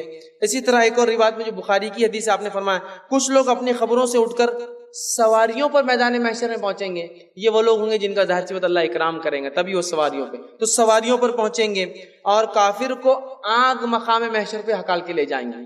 کافر کے پیچھے ایک آگ لگ جائیں گی، اور وہ کئی غلط ڈائریکشن میں بھاگیں گا تو پھر ادھر سے روک دیں گی، صرف اس کو وہ ڈائریکشن میں جان دیں گی جو مقام محشر ہوگا. حشر مطلب حساب اور کتاب کی زمین اور جگہ. ٹھیک ہے، اس لیے حشر سے حساب تک وہ جگہ جو ہے آگ انہیں ہانک کر لے جائیں گے. اسی طرح کچھ لوگ اندھے اور بہرے اٹھنے کے باوجود منہ کے بل میدان محشر میں لے جائے جائیں گے. مطلب کچھ لوگ ایسے ہوں گے جنہوں نے ایسے گناہ کیے ہوں گے جس بات کو اللہ رب العزت سورہ بنی اسرائیل آیت میں 97 میں فرمایا، ان کے گناہوں کی وجہ سے اللہ ان کو گونگا اور اندھا کرے گا. اور منہ کے بل، منہ اللہ والا منہ کے بل انسان کیسے چلیں گے ہم نہیں جانتے، لیکن منہ سے چلتے ہوئے آئیں گے، مطلب منہ نیچے اور سر پیر اوپر، اللہ حفاظت کرے، لیکن وہ اس طرح سے چلتے ہوئے آئیں گے. کچھ لوگ سواری پر آئیں گے، کچھ لوگ پیدل آئیں گے، کچھ لوگ کافروں کو آگ لے جائیں گے. اسی طرح جو ہے سورہ فرقان سورہ 25 آیت میں 34 میں اللہ فرماتا ہے کچھ لوگوں کو فرشتے منہ کے بل گھسیٹ کر لائیں گے. یہ ذلیل اور خوار لوگ ہوں گے. منہ کے بل گھسیٹنا مطلب بال پکڑ کے منہ نیچے زمین پر رکھ کر رگڑتے ہوئے لائیں گے. ناک اور منہ کا کیا حال ہوگا، رگڑتے ہوئے مقام محشر پہ لائیں گے. اسی طرح جو ہے سورہ کہف کی آیت میں 47 میں اللہ فرماتا ہے اللہ تعالیٰ میدان محشر میں اس طرح ساری مخلوق کو اکٹھا کریں گا کہ ایک فرد بھی باقی نہیں رہیں گا. پہلے انسان سے لے کر آخری انسان سارے مقام محشر میں بغیر غائب ہوئے کے، بغیر کسی جگہ چھپے کے وہاں پہنچیں گے. اب حشر کی زمین کون سی ہوں گی، کیا کیفیت ہوں گی، چلیے آئیے وہ دیکھتے ہیں. سرزمین شام لوگوں کے اکٹھا ہونے کی جگہ ہے. شام کی جو زمین ہے وہ ارض محشر ہے. حشر جس روز قائم ہوگا، لوگ جمع ہو کے حساب کتاب جس زمین پر ہونے والا ہے، وہ زمین کون سی زمین ہے؟ ارض شام، جو کہ نبی اکرم صلی اللہ علیہ وسلم کے زمانے میں ایک ملک تھا، آج 5-6 ملک اس کے اندر ہے. ارض شام یاد رکھے، جس میں جو ہے سیریا، لیبنن، جارڈن، فلسطین، ٹھیک ہے، یہ پورے ملک جاتے. اس زمانے میں ایک ملک تھا، اس کو کہتے تھے شام. تو شام کی سرزمین ارض محشر ہے، وہاں انسانیت جمع ہوں گی. اور اسی طرح ہم نے ایک اور روایت دیکھی تھی کہ شام کے لوگوں پر فرشتے اترتے ہیں، ان کے نیک لوگوں پر. ٹھیک ہے، تو ارض جو ہے شام یہ مقام محشر ہے، یہ ارض محشر ہے، یہاں لوگ جمع ہوں گے. اسی طرح میدان محشر کی زمین اور آسمان ہمارے موجودہ زمین آسمان کے الگ ہوں گے. اللہ ان کو پھر سے بنائیں گا. اس بات کو اللہ نے سورہ ابراہیم جو ہے سورہ نمبر 14 اور اس کے آیت 48 میں اس بات کو بیان کیا کہ وہ جو زمین ہوں گی شام کی ہوں گی، لیکن اللہ اس کو پھر سے پیدا کریں گا، پھر بنائیں گا. اس کا آسمان بھی پھر سے پیدا ہوگا، اس کی زمین بھی پھر سے پیدا کی جائیں گی، وہ مقام ہوگا. اور میدان محشر کی زمین چمکدار خاکی رنگ کی، مٹی کے رنگ کی اور صاف ستھری اور ہموار ٹکیا، گول ہوتی نا ٹکیا بناتے ہموار، جو ایک دم پلین ہو، اس طرح کی ہوں گی. کوئی اونچ نیچ، اوبڑ کھاوڑ، نیچے اوپر، پلین زمین جس میں سب لوگ دیکھے جا سکتے سامنے کھڑے، ٹکیا کی جیسی. آج جو زمین پہ ہم رہتے ہو بال کی جیسا گول ہے، وہ ٹکیا کی چپٹی ہوں گی. لوگ دیکھ سکیں گے یہاں سے وہاں تک انسانی جو انسانیت کھڑی ہے پوری، اول سے لے کر آخر تک. اور یہ زمین خاکی رنگ کی، مٹی کے رنگ کی، صاف ستھری ہموار ٹکیا کی جیسی ہوں گی. اسی طرح جو ہے نئی زمین ہر طرح کے فسق اور فجور اور ظلم سے پاک ہوں گی، اور تمام فیصلے انصاف کے مطابق ہوں گے. یہ نئی زمین جو ہوں گی ہر گناہ سے پاک ہوں گی. انسان جمع تو ہوں گے لیکن کوئی ظلم زیادتی نہیں ہوں گی. اللہ تعالیٰ اس روز انصاف کے ساتھ جو ہے انسانوں کے ساتھ فیصلے کریں گا. اسی طرح جو ہے ابن مبارک ایک روایت لاتے ہیں، اس روایت میں ہے کہ میدان محشر میں ہر آدمی کو جو ہے بمشکل 2 قدم جگہ کھڑے رہنے کو ملیں گی، بس 2 پیر رکھنے کی جگہ ہوں گی، اس سے زیادہ جگہ مقام محشر میں انسان کو نہیں ملنے والی ہے۔ صرف 2 قدم رکھنے کی جگہ، بس 2 اسٹیپس، بس اس سے ہٹ کر نہ چلنے نہ پھرنے نہ بھاگنے کی جگہ ہوں گی، چونکہ مقام محشر بہت سختی والی جگہ ہے، بہت خطرناک جگہ ہے۔ مقام محشر کی ہولناکی کیا ہوں گی؟ ایک تو بھاگنے کی جگہ نہیں، 2 قدم بس رکھے ہوئے، اس کی ہولناکی کیا ہوں گی؟ تو نبی اکرم صلی اللہ علیہ وسلم فرماتے، طبرانی کی روایت، آپ نے فرمایا حشر کی ہولناکی موت اور قبر کی سختیوں سے کئی گنا زیادہ ہے۔ مقام محشر میں جو کیفیت انسان کے ساتھ ہونے والی ہے وہ اتنی سخت کیفیت ہے کہ قبر کی تکلیف، موت کی تکلیف کچھ بھی نہیں ہے، نتھنگ، کچھ بھی نہیں ہے، اتنا زیادہ خطرناک جگہ ہے۔ اندازہ لگائیے، بھاگنے کو جگہ نہیں، صرف 2 قدم جمے ہوئے ہے۔ تکلیف اور شدت ایسی جیسا موت اور قبر میں بھی جو نہیں ہوئی وہ تکلیف ہونے والی، یہ وہ جگہ ہے۔ اسی طرح جو ہے آپ صلی اللہ علیہ وسلم فرماتے ہیں حشر کی گرمی، 2 قدم رکھنے کی جگہ، تکلیف ایسی انسان کو کہ موت اور قبر میں نہیں آئی۔ حشر کا میدان اتنا گرم ہوگا کہ پسینہ اس طویل مدت تک بہتا رہے گا کہ لوگ تنگ آ کر اللہ سے دعا کریں گے کہ حشر قائم کر، بھلے ہی ہمیں چاہے تو جہنم میں ڈال دے اٹھا کر، میزان قائم ہو جائے، ترازو لگ جائے، حساب کتاب ہو جائے، بھلے ہی اللہ ہمیں جہنم میں ڈال دے، لیکن یہ تکلیف ہماری برداشت کی۔ حشر کا میدان بہت تکلیف دہ جگہ ہے، قدم رکھنے کے لیے صرف 2 قدم رکھنے کی جگہ، پسینے کا وہ حال کہ پسینہ بہتا رہے گا، اس پسینے کی تکلیف، شدت اور بدبو سے پریشان آ کر لوگ کہیں گے اے اللہ حشر قائم کر دے، میزان قائم کر دے، حساب کتاب کر دے، جنت جہنم میں ڈال دے، بھلے ہی جہنم میں ڈال دے لیکن کچھ نہ کچھ آگے فیصلہ کر دے۔ اس کیفیت میں ہم نہیں کھڑے رہ سکتے اب، ٹھیک ہے۔ اور پسینہ اتنا آئے گا، روایت میں آتا ہے کہ اس پسینے میں اگر کوشش کشتی اگر ڈال دے تو کشتیاں ان انسان کے پسینے میں آرام سے چل سکتی، اتنا پسینہ نکلے گا۔ اسی طرح جو ہے حشر میں آتا ہے روایت کے اندر، سب مرد اور عورتیں ننگے بدن ہوں گے، ننگے پاؤں ہوں گے، بغیر ختنہ کیے ہوئے ہوں گے، اور خوف اور دہشت کی وجہ سے جو ہے ان کو کوئی ہوش نہیں ہوگا۔ ایسا خوف، ایسی دہشت ہے وہ حشر کی کہ انہیں کوئی ہوش نہیں ہوگا۔ اسی طرح جو قرآن فرماتا ہے سورہ شورى سورہ نمبر 26 آیت نمبر 91 میں کہ کافر جو حشر کے میدان میں جو خوف اور غم ہوگا اس کا اتنا اضافہ ہو جائے گا کہ حشر کے میدان میں جو ہے جب جہنم لائی جائیں گی تو ان کے چہرے کالے پڑ جائیں گے، اور کافر کو تکلیف دینے کے لیے اللہ جہنم کو مقام محشر میں لائے گا، اور مقام محشر میں 70,000 فرشتے، مطلب 70,000 جب جہنم لائی جائیں گی تو 70,000 حصے ہوں گے عذابات کے، اور ہر ایک حصے کو 70,000 فرشتے کھینچ کر لائیں گے۔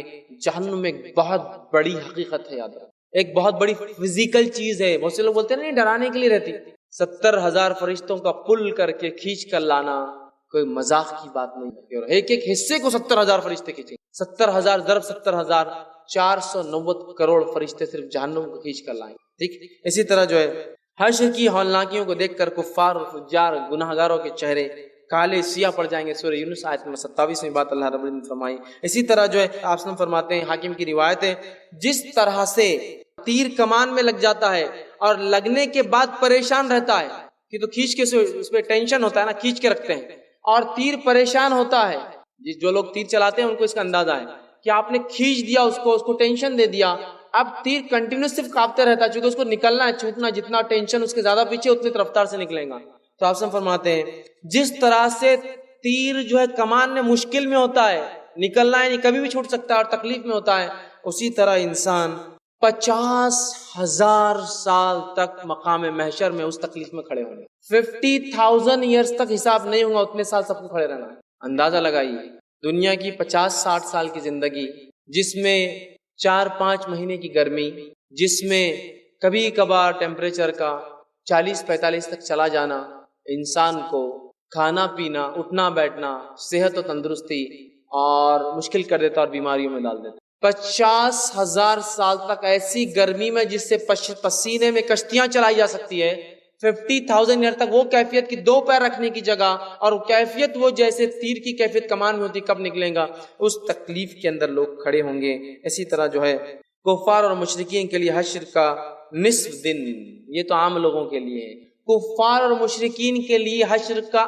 آدھا دن 50,000 سال کے برابر ہوگا، مطلب ان کا ایک دن 1,00,000 سال کے برابر، اور دوسروں کا ایک دن 50,000 سال کے برابر، جو کافر نہیں ہوں گے، گناہ گار انسان، فاسق اور فاجر مسلمان، ٹھیک ہے، یا اپنے اپنے دور کے جو بھی لوگ ہوں گے جو مسلمان گزرے ہیں۔ لیکن جو ہے کافر اور فاسق لوگوں کے لیے، جو مشرک لوگ ہوں گے، ان کے لیے 50,000 نہیں، آدھا دن ہی 50,000 سال کے برابر ہوں گا۔ اسی طرح جو ہے حدیث کے اندر آتا ہے، طبرانی کی روایت، آپ نے فرمایا کافروں کو حشر میں موت کی غشی جیسی تکلیف کا سامنا ہوگا، جبکہ اہل ایمان کو جو ہے اسی طرح جو ہے کافروں کے جو ہے حشر میں جو ہے موت میں جو ہے غشی جو ہے جیسی تکلیف کا سامنا ہوگا، جبکہ اہل ایمان کو جو ہے ایسی تکلیف ہوں گی جو ہے جیسے کہ جو ہے زخام والی تکلیف، مطلب دوسرے لوگ ایسی تکلیف میں ہوں گے جیسی تکلیف کے اندر جو ہے موت کی تکلیف جو ہوتی نا، اس تکلیف میں جو ہے کافروں کی کیفیت موت والی ہوں گی اور مومنوں کو تکلیف زخام جیسی ہوں گی۔ لیکن میں سمجھتا ہوں یہ بات آپ بھی جانتے ہیں، 50,000 تک اگر کوئی زخام میں بھی رہے تو کیا حال ہوگا،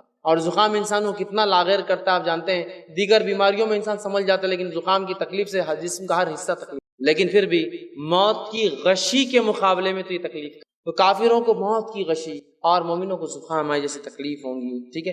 اسی طرح جو ہے حشر میں جو ہے ہولناکی کی ایک ہولناکی یہ ہے، صحیح بخاری کی روایت ہے، میدان حشر میں سورج 1 میل کے فاصلے پر ہوں گا، لوگ اپنے اپنے اعمال کے مطابق پسینے میں ڈوبے ہوئے ہوں گے۔ سورج 1 میل کے فاصلے پر ہے، کیفیت تیر کی کمان میں جو تیر کی کیفیت ہے، جگہ صرف 2 قدم رکھنے کی ہے، اور سورج صرف 1 میل 1.5 کلومیٹر کے فاصلے پر ہوگا۔ اسی وجہ سے اتنی شدید پسینہ انسان کے جسم سے جائے گا۔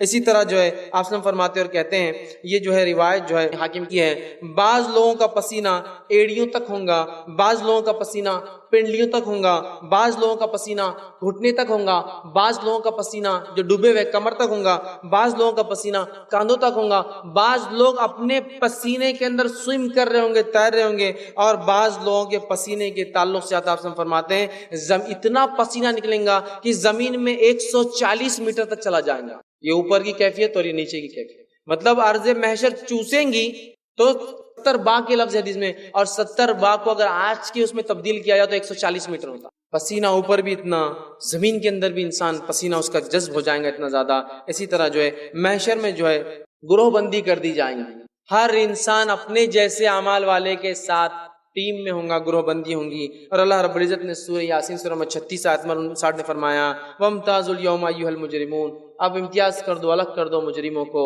اور ہر جرم والا اپنے جرم کے ایک جیسے ساتھیوں کے ساتھ ایک ایک جگہ مختلف مقامات پر بہرحال جمع کر دیے جائیں گے۔ اسی طرح ہم دیکھتے ہیں جو ہے حشر میں جو ہے گروہ بندی کے بعد جو چیز ہوں گی، گروہ بندی کے بعد جو چیز ہوں گی بہرحال وہ یہ ہے کہ جو حشر میں ہر آدمی اپنے جو ہے نبی کے ساتھ ہوں گا، سب سے زیادہ لوگ محمد صلی اللہ علیہ وسلم کے ساتھ ہوں گے، ٹھیک ہے۔ اور اس بات کو جو ہے بخاری میں جو ہے امام بخاری نے روایت کیا۔ اسی طرح جو ہے حشر اور اہل ایمان کا کیا حال ہوگا، اب ایمان والوں کا کیا حال ہوگا، تو آپ سے فرماتے اور کہتے ہیں، یہ ابن حبان کی روایت ہے، تمام انبیاء کرام حشر میں نور کے ممبروں پر جلوہ افروز ہوں گے، اور محمد صلی اللہ علیہ وسلم کا ممبر سب سے اونچا اور سب سے خوبصورت ہوگا، کیونکہ انبیاء علیہ السلام کو اسپیشل پریویلیجز ملیں گے۔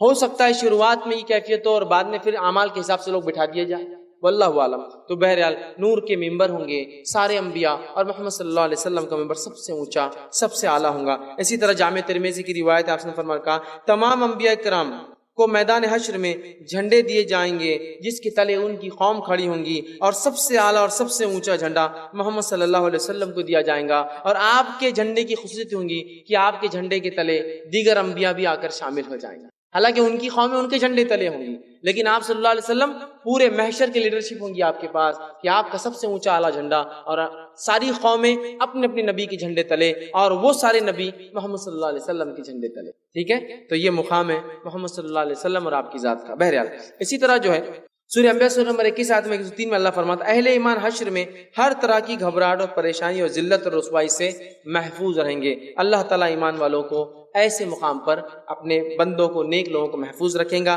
اسی طرح جو ہے قرآن میں آتا ہے سورہ نمبر 26 سورہ شعراء آیت نمبر 90 میں اہل ایمان کی جو ہے خوشیوں میں مزید اضافہ کرنے کے لیے میدان محشر میں انہیں جنت دکھائی جائیں گی، جیسا کافروں کو جہنم دکھائی جائیں گی، ان لوگوں کو جو ہے جنت دکھائی جائیں گی۔ اسی طرح جو ہے حشر میں اہل ایمان کے چہرے روشن و تر و تازہ ہوں گے، اور جو ہے حشاش اور بشاش ہوں گے. کافروں کے چہرے کالے پڑ جائیں گے، مومنوں کے چہرے حشاش اور بشاش رہیں گے. اسی طرح ابن حبان کی روایت ہے، آپ نے فرمایا کہا حشر میں 50,000 سال کا طویل عرصہ نیک لوگوں کے لیے یہ ہوگا کہ اللہ ان کو گھبراہٹ سے محفوظ کر لیں گا اور انہیں زیادہ محسوس نہیں ہونے دیں گا، لیکن رکیں گے تو 50,000 سال. لیکن اللہ کا فضل یہ ہوگا، اللہ ان کے لیے آرام وہاں میسر کر دیں گا. اسی طرح جو ہے حشر میں اب اللہ کی عدالت کا کیا معاملہ ہوگا اور نیکیوں کی فضیلت کیا ہے، میں سمجھتا ہوں بات واضح ہو رہی ہے. نیک لوگوں کو ہر جگہ چھوٹ ہے، قبر کے اندر جنت دکھا دی جا رہی ہے، ان کا مقام. جب اٹھ رہے تو فرشتے اچھے سے استقبال کریں گے، باقی کو پیٹتے ہیں.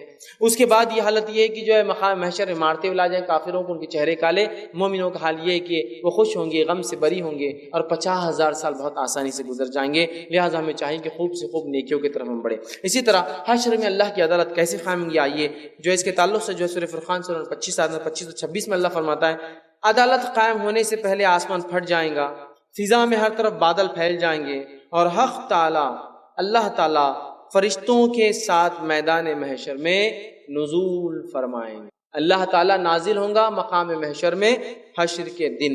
اسی طرح جو ہے عدالت الہیہ، اللہ کی عدالت کے اطراف وہ جوانب میں فرشتے کھڑے ہوں گے اور اللہ تعالیٰ کے فرشتے کو عرش کو 8 فرشتے اٹھائے ہوں گے. اور اللہ تعالیٰ کے عرش کے تعلق سے بات بتا دوں، یہ اللہ کی سب سے بڑی مخلوق ہے.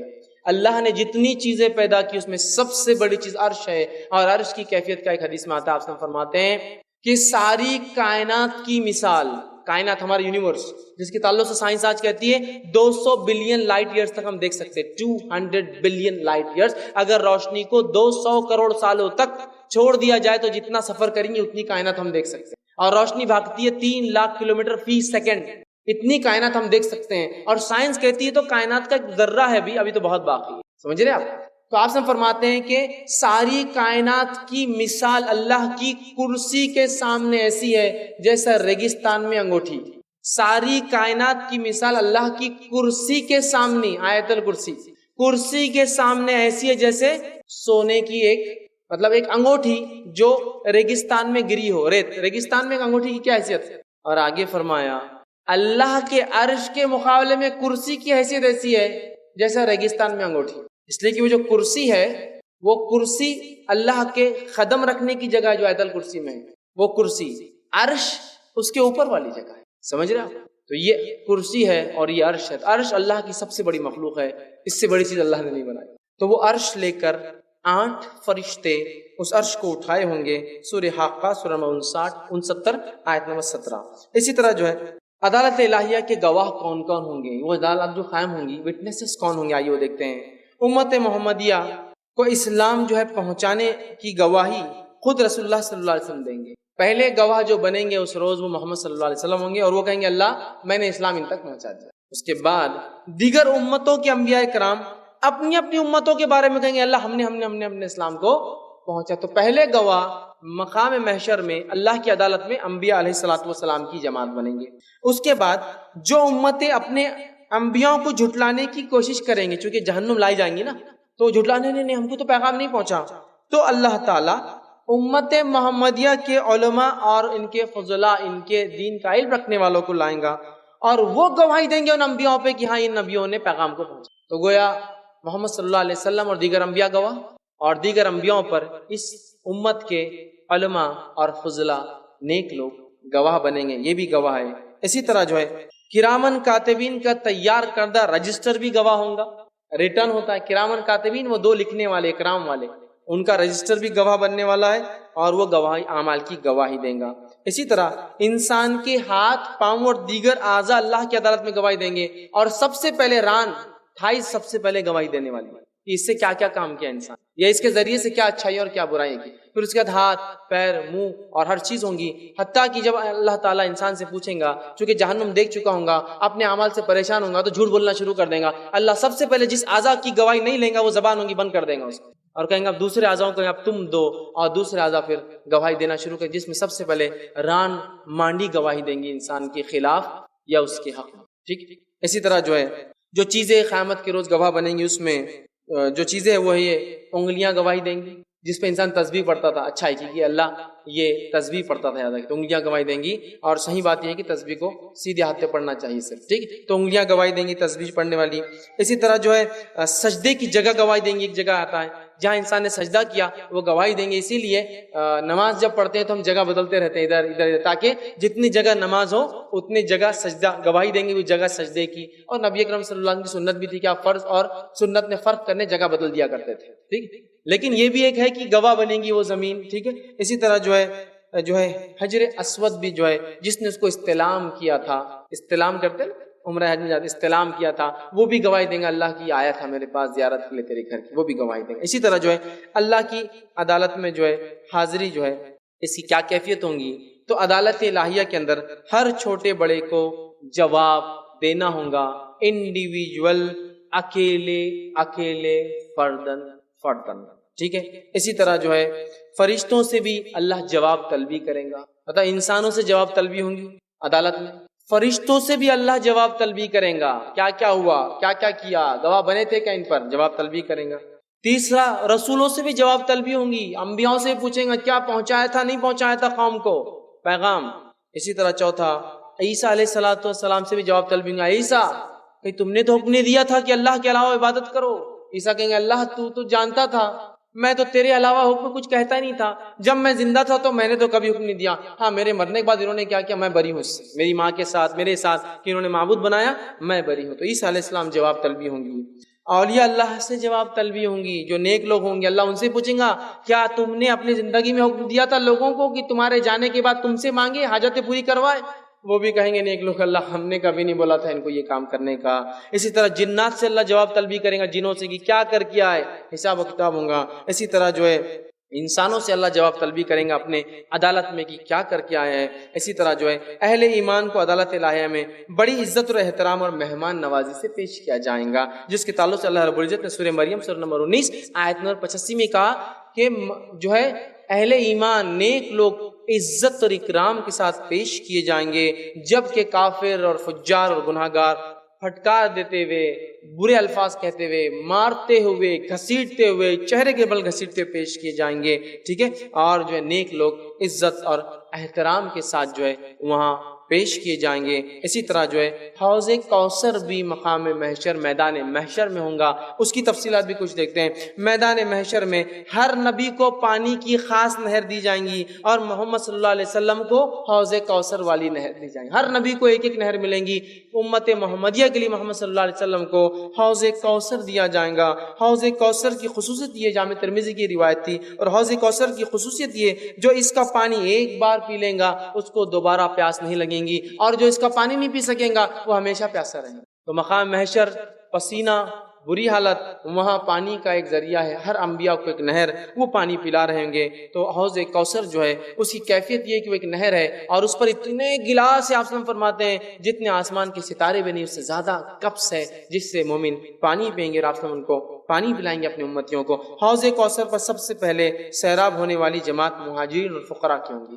سب سے پہلے جن لوگوں کو حوض کوثر میں پانی ملیں گا، جامع ترمذی کی روایت ہے، وہ ہوں گے مہاجرین، جنہوں نے اللہ کے دین پر عمل نہ کرنے دیے جانے کی وجہ سے اپنا وطن گھر بار چھوڑا تھا. اور دوسرے فقراء غریب لوگ سب سے پہلے جو ہے پانی پئیں گے، اس لیے کہ دنیا میں بیچارے مالی اعتبار سے کم ہونے کی وجہ سے بہت تکلیفوں کا سامنا کر آئے ہوں گے، ٹھیک ہے. اسی طرح جو ہے جو بزار کی روایت ہے، انصار مدینہ سے آپ نے جو حوض کوثر پر ملنے کا وعدہ فرمایا. مدینے کے انصاری لوگوں سے جنہوں نے اسلام کی اور مسلمانوں کی مدد کی، اللہ کے رسول نے وہاں ملنے کا وعدہ کیا تھا کہ ان کو پہچانیں گے اور وہاں ان سے ملیں گے. اسی طرح حوض کوثر کا پانی مشک سے زیادہ خوشبودار، شہد سے زیادہ میٹھا، برف سے زیادہ ٹھنڈا اور دودھ سے زیادہ سفید ہوں گا. جو شخص ایک دفعہ حوض کوثر کا پانی پی لیں گا اسے کبھی پیاس نہیں لگیں گی، اور جو شخص حوض کوثر کے پانی سے محروم ہو جائے گا وہ کبھی جو ہے اس کی پیاس نہیں بجھیں گی. یہ بزار کی روایت تھی. اب جو ہے آئیے حوض کوثر کے تعلق سے کچھ باتیں جانتے ہیں. حوض کوثر پر امت محمدیہ میں جو لوگ کافر تھے، چونکہ نبی کے آنے کے بعد ساری انسانیت اس کی امت ہی ہوتے ہیں، تو آپ فرماتے ہیں کافر پانی پینے کے لیے حوض کوثر پر آنے کی کوشش کریں گے، لیکن رسول رسول اکرم صلی اللہ علیہ وسلم جو ہے وہاں نہیں پلائیں گے اور ان کو وہاں سے ہٹا دیا جائے گا. یہ ابن ماجہ کی روایت ہے. اسی طرح مرتد لوگ جس نے اسلام قبول کر کے چھوڑا تھا وہ بھی آئیں گے, انہیں بھی آپ صلی اللہ علیہ وسلم پانی نہیں ملائیں گے. یہ بخاری کی روایت ہے. اسی طرح جو ہے بدعتی لوگ حوض کوثر پہ آئیں گے جنہوں نے نبی کرم صلی اللہ علیہ وسلم کے جانے کے بعد دین میں نئے نئے کام کیے تھے, آپ صلی اللہ علیہ وسلم ان کو پانی نہیں پلائیں گے, لیکن ان کو دیکھ کر پہچان کر کہیں گے ارے میرے امتی ہے, فرشتوں آنے دو. فرشتے دھکا دیں گے, فرشتے کہیں گے اللہ کے رسول آپ کے جانے کے بعد انہوں نے کیا کیا آپ کو نہیں پتا ہے, آپ کے دین میں بدعت ایجاد کی, نئے نئے کام کیے. تو آپ سے فرمائیں گے سوخن فسوخن لمن غیر بعدی, ہٹا لو ان کو, دور کرو میری نظروں سے, میرے جانے کے بعد یہ کر کے آئیے لوگ. میرے جو دین پہنچایا تھا اس میں نئی نئی ایجادات, اور آج دین میں بدعتیں کرنے کو ہم تو زندگی جینے کا طریقہ, دین بدعت بن گیا اور بدعت دین کا حصہ بن چکی ہے. بہرحال اب مقام محشر ہے, تکلیف میں انسان کھڑا ہے, اللہ رب العزت نازل ہوں گا, اب شفاعتیں شروع ہوں گی, اور سب سے پہلے شفاعت نبی اکرم صلی اللہ علیہ وسلم کریں گے, اور حساب و کتاب کا معاملہ شروع ہوں گا. اس کے تعلق سے روایت آتی ہے, اور یہ متفق علیہ صحیح بخاری سے مسلم کی روایت ہے. میدان محشر میں طویل مدت تک بھوکے اور پیاسے, شدید گرمی, بدبودار پسینے میں شرابور اور تنگ آ کر لوگ انبیاءوں کے پاس جائیں گے, ان کی خدمت میں حاضر ہوں گے, کہیں گے آج اللہ سے کہہ دو حساب قائم کر, ترازو لگ جائے, میدان قائم ہو جائے, حساب کر دو, حساب شروع کر دو. اور سفارش کریں گے, تمام انبیاء انکار کر دیں گے اپنی امتوں سے, یہ کام آج ہم سے نہیں ہوگا. اللہ بہت غصے اور غضب میں ہوں گا اس دن, وہ انکار کر دیں گے سفارش کرنے سے. آخر میں حضرت محمد صلی اللہ علیہ وسلم کے پاس, آپ کے پاس لوگ آئیں گے اور آپ کی خدمت میں حاضر ہو کر آپ سے کہیں گے محمد صلی اللہ علیہ وسلم اللہ کی بارگاہ میں جا کر آپ کہیے کہ حساب کتاب شروع کر دے, میزان قائم کر دے. نبی اکرم صلی اللہ علیہ وسلم جائیں گے, سجدے میں گر جائیں گے, اور تب تک سجدہ کریں گے جب تک رب چاہیں گا. پھر اللہ تعالیٰ کہیں گا اے محمد صلی اللہ علیہ وسلم اٹھو, بولو, سنے جاؤں گے, سفارش کرو, قبول کیے جاؤں گے. اور آپ صلی اللہ علیہ وسلم سفارش کریں گے. اس کو جو ہے شفاعت کبریٰ کہتے ہیں, بڑی شفاعت, سب سے بڑی شفاعت یہی ہوں گی. اللہ تعالیٰ سے دعا ہے کہ اللہ تعالیٰ ہمیں اس شفاعت میں شامل رکھے. ٹھیک ہے, تو یہ پہلی شفاعت ہوں گی. مطلب لوگ چاہیں گے کہ میزان قائم ہو جائے, حساب ہو, اللہ حساب نہیں لیں گا. 50,000 سال تک پسینے میں ڈوبے ہوئے لوگ کھڑے ہوں گے, وہ سوچیں گے انبیاء ایک ذریعہ ہے جہاں سے جا کر ہم کہیں گے کہ میزان قائم ہو جائے, حساب ہو جائے. لوگ جائیں گے, اور یہ روایت بہت لمبی ہے اس لیے میں اس کو لے نہیں رہا ہوں, یاد رکھیے, ورنہ یہ روایت اگر میں آپ کے سامنے رکھوں تو جو لوگوں نے اپنے خود ساختہ شفیع بنا لیا نا, یہ سفارش کریں گے, وہ کریں گے, سب کا وجود تو دور, یہاں بڑے بڑے انبیاء کانپ رہے ہوں گے. اور حدیث کے الفاظ مختصر یہ کہ لوگ جائیں گے, کہیں گے اے آدم تم ہمارے باپ ہو, آج سفارش کرو کہ میزان قائم ہو جائے, حساب کتاب شروع ہو جائے. یہ کوئی جنت میں جانے کی سفارش نہیں, صرف میزان قائم کرنے کی کہ حساب کتاب ہو جائے. اس تکلیف سے تو ہم بچیں جو سورج 1 میل کے فاصلے پر پسینے میں ڈوبے ہیں, بدبودار, ہمیں کچھ تو حساب ہو جائے. تو آدم علیہ السلام کہیں گے آج میں سفارش نہیں کرتا ہوں, اللہ اتنے غضب میں ہے کہ اس سے پہلے کبھی نہیں تھا, میں ڈرتا ہوں کہیں میری وہ خطا پکڑ لی جو مجھ سے اللہ نے کہا تھا اس جھاڑ کے قریب مت جانا آدم, میں چلا گیا تھا اور کھا لیا تھا, تو میں تو کہیں کا نہیں رہوں گا.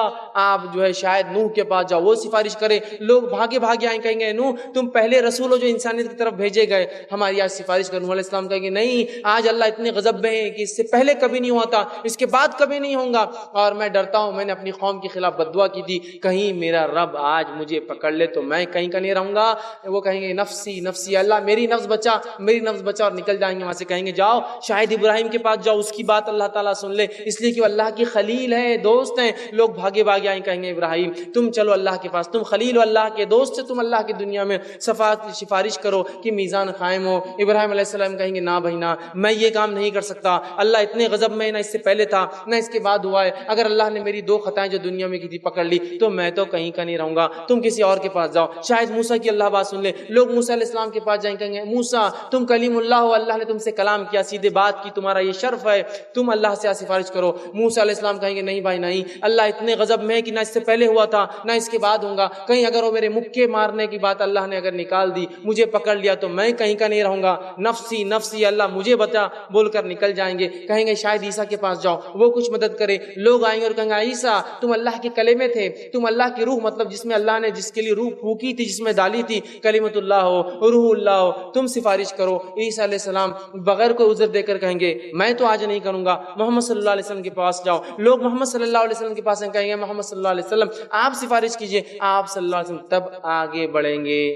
اللہ کلمات سکھائیں گا دعا کے، آپ ان کلمات کو یاد کر کر سجدے میں گر جائیں گے، اتنی دیر گرے رہیں گے جتنی دیر حدیث میں اللہ چاہیں گا، پھر اللہ کہیں گے محمد اٹھو سفارش کرو، قبول کیے جاؤں گے۔